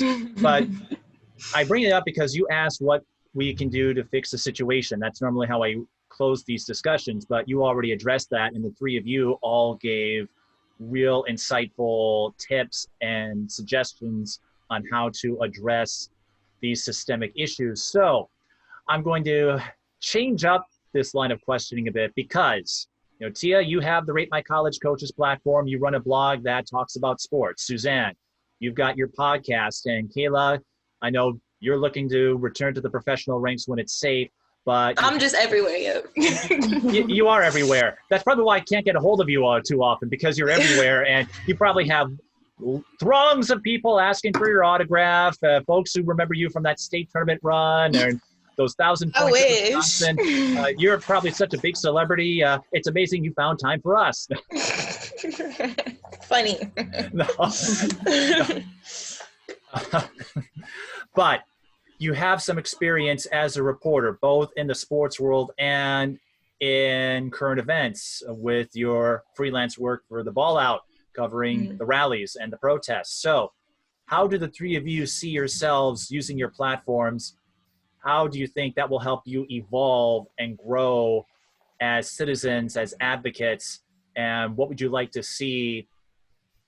What would you see yourselves doing to continue spreading this conversation and informing others about issues that you've dealt with for years, but folks like myself maybe hadn't thought about until now? That's a really good question.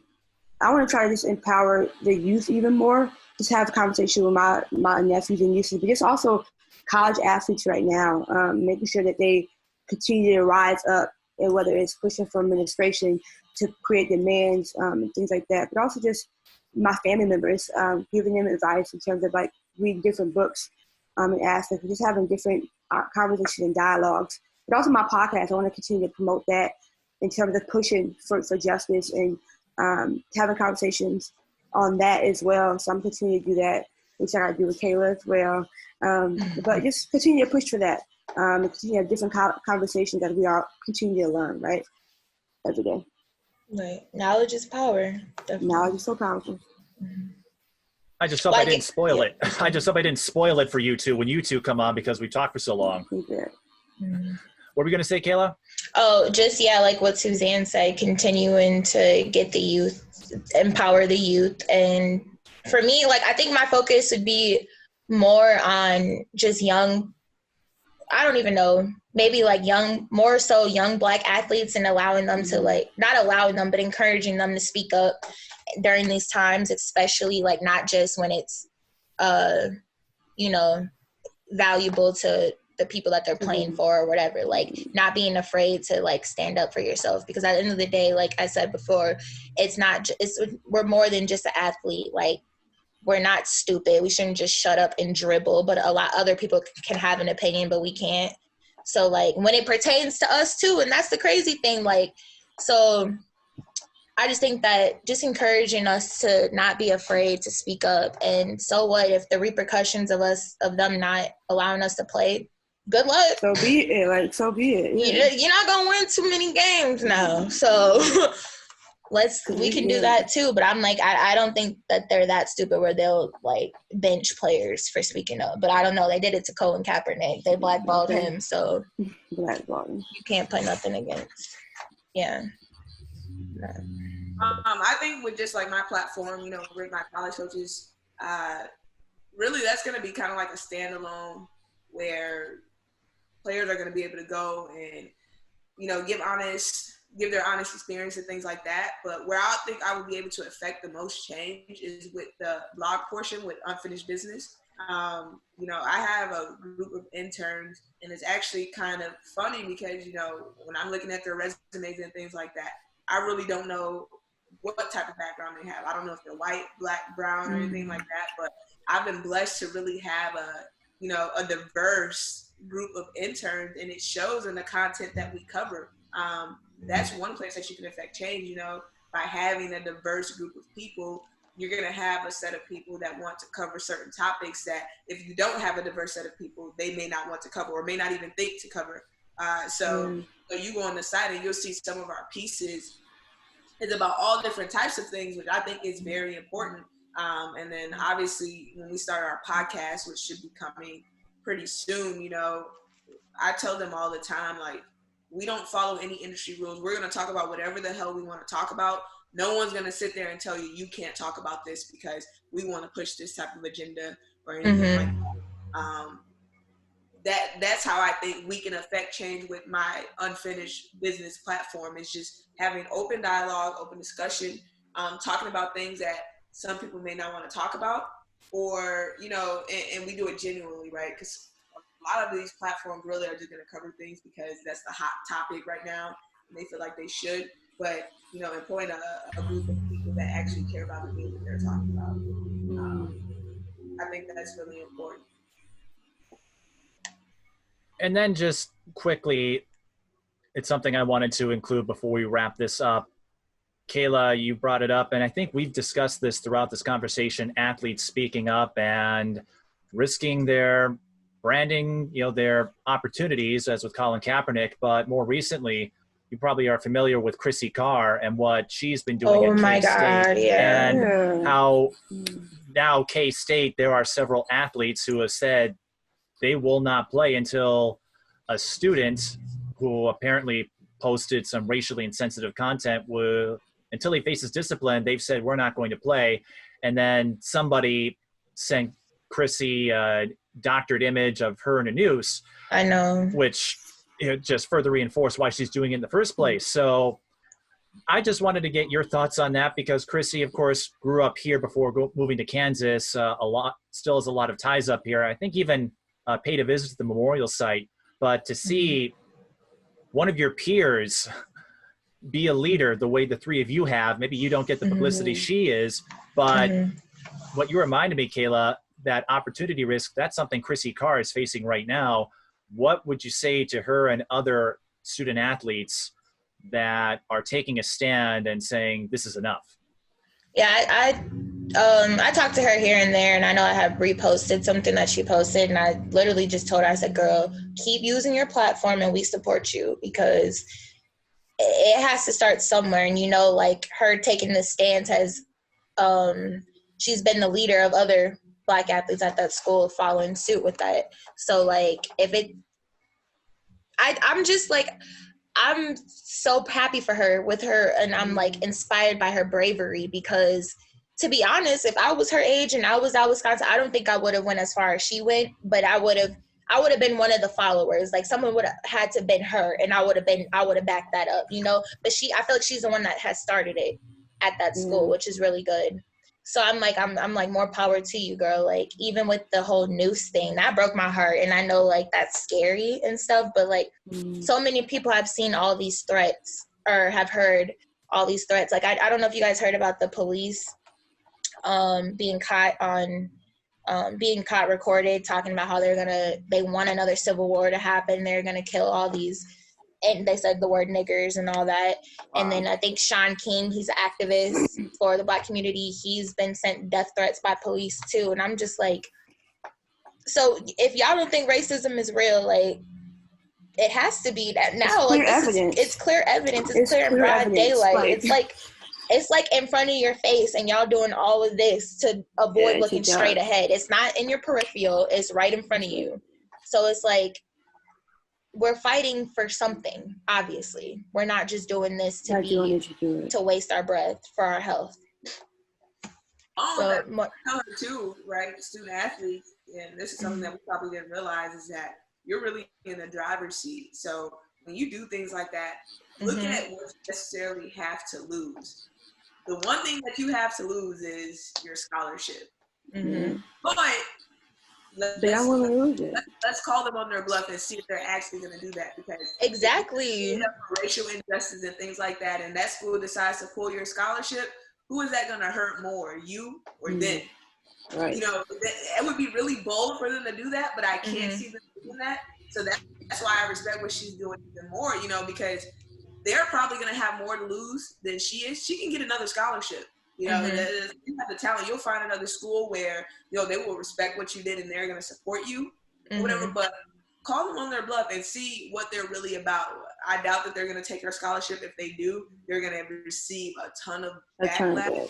And it, you know, it's probably best for them to just, I think she's still going to keep her scholarship while standing up for what she believes in, even if she doesn't play another game. And that may be a sacrifice that she decides to make, or she transfers, right? She'll find another school pretty easily or whatever. So I think it's amazing what she's doing. I think student athletes should definitely look at what you have to lose. You know what I mean? And even if it does mean you lose your scholarship, right? Colin Kaepernick, he pretty much lost everything. But, you know, I don't know whether you believe in God or not, he lost everything and gained that back and more with endorsements with Nike. With Nike. You know, and that's because he stayed true to what he believed in. You know what I mean? Like, the universe is going to pander to people that do good things. So stand up for what you believe. You know what I'm saying? It may seem like the end of the world if something was to end, but just realize that the next things that are coming are going to be even greater. Right. Like you said, it might take a while, but eventually it's going to pan out, like you said. Yeah, we see, I think even just now, like, we've been fighting for a while and, like, for so long. And obviously we still got a lot to go. We still got a ton. But if we're making that progress right now with fighting for equality, doing these protests, and as Chrissy Carr is doing her and, like, being and standing up for what is right, what's morally right, like, that's going to get her in the long run. That's going to lead her to even more justice, I feel like, you know. But, yeah. Go, Chrissy. Go, for real. Go to her. Let me stop. Sure. And even more, like, more athletes need to stand up to do it, to really sit. If they need to sit out, and if that's the right thing to do, you know. And it's like you said, Tia, if she get her scholarship taken away, so be it. But she knows what's right, you know, and what's the best thing to do for herself, and for our people, you know. So. And if my memory is correct, Chrissy Carr's head coach has expressed his support for what she's doing. So I don't see a scholarship being removed, but as you said, and Tia, you hit it on the head. There'd be a bigger backlash if they were to take it away. And so I don't think it would go that far because of the PR nightmare. I mean, and we've already seen that with Barstool Sports trying to do this podcast by turning the N-word into an acronym that have folks wondering, what are you doing? Yeah, stuff like that really pisses me off because people that have no business even, using that type of word, try to make a joke out of certain things. Like, I understand Barstool is all about, kind of like the meme culture that we have going on right now, but it's certain things that you do not touch, especially being white Americans. And that's not funny at all. They really should have been canceled a long time ago, but shit like that. They say a lot of racist stuff. They say a lot of racist stuff. They and all like the frat boys at Wisconsin, they used to love them some Barstool. They'd be on there. You see what happened on Barstool? No. But also, I think isn't Chris Carr, isn't he on the staff at Kansas? Yes. Assistant coach. Assistant so it's probably. coach. I hope that's not a reason why, but that probably has a lot to do with why she is allowed to do this too. Like, if you want to be honest, but. Well, it certainly helps, and I know we've talked about privilege in prior podcasts, and however you have it, it's like, hey, give props for her using it and taking that opportunity to highlight an issue that needs to be addressed. So yes, maybe she does have that luxury that others don't, but that isn't stopping her from speaking her mind. Yep. Very well not do anything. So I'm glad that that she is speaking up, and I encourage others to do so. I really really want to amplify these voices that are speaking up right now.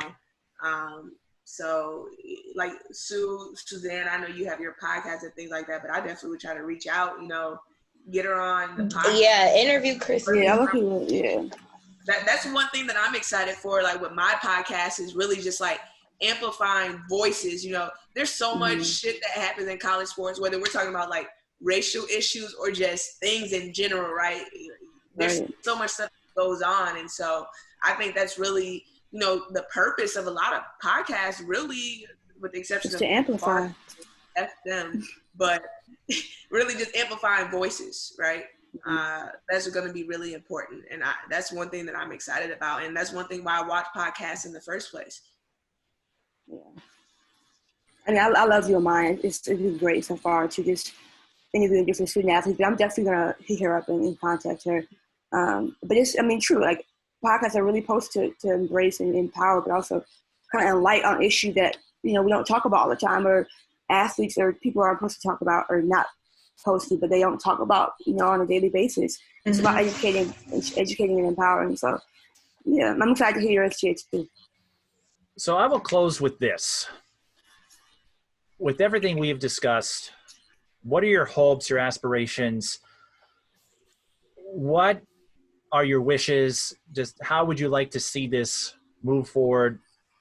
What are you most hopeful for as far as changes and making adjustments and containing or neutralizing issues of prejudice and racism so that you three, other Black men and women who may be watching this, may be feeling the same things you are, what are your hopes as far as progress so the three of you and everyone else who identifies with you can live their lives and feel safe? I want to say justice for George Floyd, justice for Breonna Taylor. After that, true change and reform at the local level, at every level that you can think of. And one thing that I've been excited to see is, people getting disciplined for their hate. The racial hate that they have, people are bold enough to speak on it publicly, and they're getting in trouble for it. And also corporations, are stepping up. Like my own corporation, for instance, taking a stand against it, which is like unprecedented. So things like that, and actual true commitment though, because that's the only way that we're going to see real change is if they're truly committed, they'll realize that it's an ongoing thing and not just one donation here in 2020 and then they don't donate for the rest of the existence of the company. But just things like that, trying to bring on a more diverse, have more diversity in higher level positions. And that's just in corporate America, but everywhere else too, right? Especially in communities where I like to think that in communities where it's like minorities and things like that, the leadership should be based mainly, at least, of minorities for the most part, people that can relate a little bit. So I think that's how we'll see true change. And one thing I am hopeful about is millennials, whether we're white, black, brown, purple, we usually tend to have an open mindset about things, and we're a lot more welcoming and embracing of people of all walks of life. So as we continue to get older, I think that's going to spread maybe to older generations, but more so to the future generations and the younger kids coming up. Yeah, I mean, you pretty much brought it up, but the justice for George Floyd and Breonna Taylor, I think discussion around Breonna Taylor is arriving, but it needs to be even talked about more. Her justice have not been pleased yet, and so we need to have that even more right now. But just empower. My goal is to continue to empower the youth and continue to have conversations with those around me, especially my younger sister and my cousins and things like that. So just continue to inspire and show that we gotta keep fighting. If we don't fight, then what's gonna happen? So I think that's just something that we gotta keep doing, and it's a goal of mine. I agree with both of them. I think y'all took the words right out of my mouth. Just the fact that I know the song, it's been a long time coming and we still got to keep fighting this fight. We probably going to fight this fight until we die, to be honest. We probably won't see much change until or not even until anything. I can't even put a deadline on it because it's always going to be racism when you have people that still think and operate the way that they do and don't want to change. So we just kind of have to be mindful of that too. It's going to be a long fight. So I just think that we're going in a good direction, but it's not enough, like Tia said, we can't just talk about send out statements talking about, we support the Black Lives Matter movement and all these corporations and companies issuing these statements and stuff. We want to see them actually put people of color in higher positions within their corporations, like Tia said. Until then, and then like you said, we need to start with the stuff that's right in front of us. George Floyd, those officers all need to be prosecuted and prosecuted and convicted, and it doesn't need to be a light sentence. I hate the court system, honestly, but at this point, that's where justice needs to be served, right there within that, because it's blatant right in front of our face. And Breonna Taylor, all these people that have been victims of violence, of police brutality. So it starts with that, definitely. Yeah, we can't stop fighting now. It's been a long road, and we got a lot to go. We got a lot. This was a lot of fun, and I learned a lot. And since I started doing these panels, it kind of happened by accident, but just having this kind of conversation, I've noticed it's easier for some guests to come on if not by themselves, but it also creates more opportunities to expand on points because, as we saw here, the three of you all could relate to items you were discussing in some way, shape, or form, whether it's this ongoing case with George Floyd or Breonna Taylor, or Rayshard Brooks in Atlanta, which happened not long after Floyd, and Elijah McClain, his story coming to light in the last week or so, or some of the microaggressions you dealt with at Wisconsin, or in Indiana, as you were mentioning, Tia, with taking a knee. All of these things, micro or macro, that highlight how widespread this is and why we need to sometimes check ourselves and intervene if someone does something insensitive to help teach and educate. And I feel the three of you accomplished that and then some. As you were alluding to, Cayla, this struggle will likely happen after all of us pass on, but I'd like to think that we're paying more attention to it now, or as Will Smith put it a few years ago, racism isn't getting worse, it's just getting filmed. And the more we see it, the more we realize we can't just wait for this to subside, because that was something early in this Black Lives Matter movement when Trayvon Martin and Eric Garner's names were coming up. And I've said this before, and I keep saying it just as a reminder that sometimes change can take a long time, or it takes a while to happen organically. It took me a little while, it took me a few years to fully understand why the three of you were upset or engaged in this activism and protesting. And then when the Lynx honored Philando Castile, that was my turning point where I said, or I came to the conclusion that I don't have to agree with all the methods, but I understand why you're doing this. And I would encourage you to keep doing it, even if I don't agree with you. Yeah, if you don't stand for anything, you fall for, or if you don't stand for something, you fall for anything. And like I mentioned, it doesn't matter if it doesn't end while we're on this earth, as long as we like had something to stand for, you know, and fought for something that means a lot to us, especially. So yeah, thank you for allowing us to have this discussion and giving us this platform to talk on. Yeah, thank you for allowing us to be here. This is great. All right. Oh, what was that, Tia? I said what they said. Thanks. Thank you. She's so irritating. Your mic didn't come in. Again, that's Zoom. Once this pandemic is over and it's safe, maybe we'll have like a full panel and then microphones that work. But Cayla McMorris, she'll return to her overseas professional life at some point. We don't know where. You've already been to 3 countries, so who knows where she'll end up. But where in the world is Cayla McMorris? Right. I smell a spinoff. No. But you can see her on the court, and perhaps you'll see her on the Ball Out or another publication, or maybe you'll start a podcast or video series of your own where you bring up these issues. But Cayla, media savvy, and still a baller, even if Adalia McKenzie breaks her record next winter. I'll never forget that triple overtime state tournament thriller. So Cayla, you always have that. Yeah. And Suzanne Gilreath just finished up her college career at Wisconsin. And be sure to follow her Beneath It All podcast, which you can listen to or subscribe to on iTunes or Spotify, if I'm correct. Correct. Or I should say Apple Music. That's the official thing now. Apple Podcasts. Apple Podcasts, yes. And I know I'll be tuning in when you bring Cayla or Tia on and spill all the dirt on what you really thought of this interview. No, I'm kidding. And then Tia Elbert, the founder of Rate My College Coaches, The Unfinished Business, and you've got a podcast of your own. Do you have a title for it yet? It's going to be Unfinished Business. It'll just be Unfinished Business. Let's talk about it.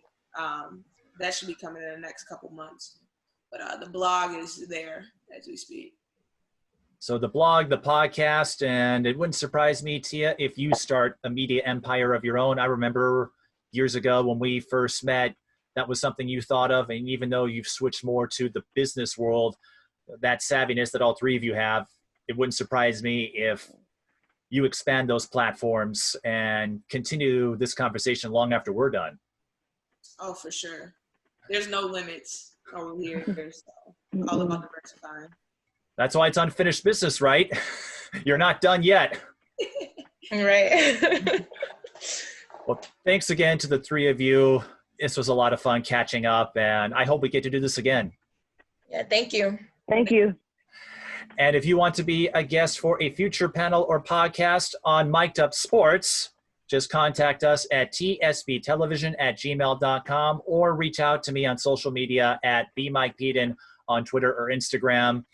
As long as we can find new guests or angles to explore, and with the 24/7 news cycle, there's always something new, we'll continue offering this series because the movement, the conversations, they're not going to stop just because the initial shock of what happened to George Floyd has subsided, and we're happy to contribute to these ongoing conversations. With that, that concludes this panel edition of Mic'd Up Sports. Thanks for watching.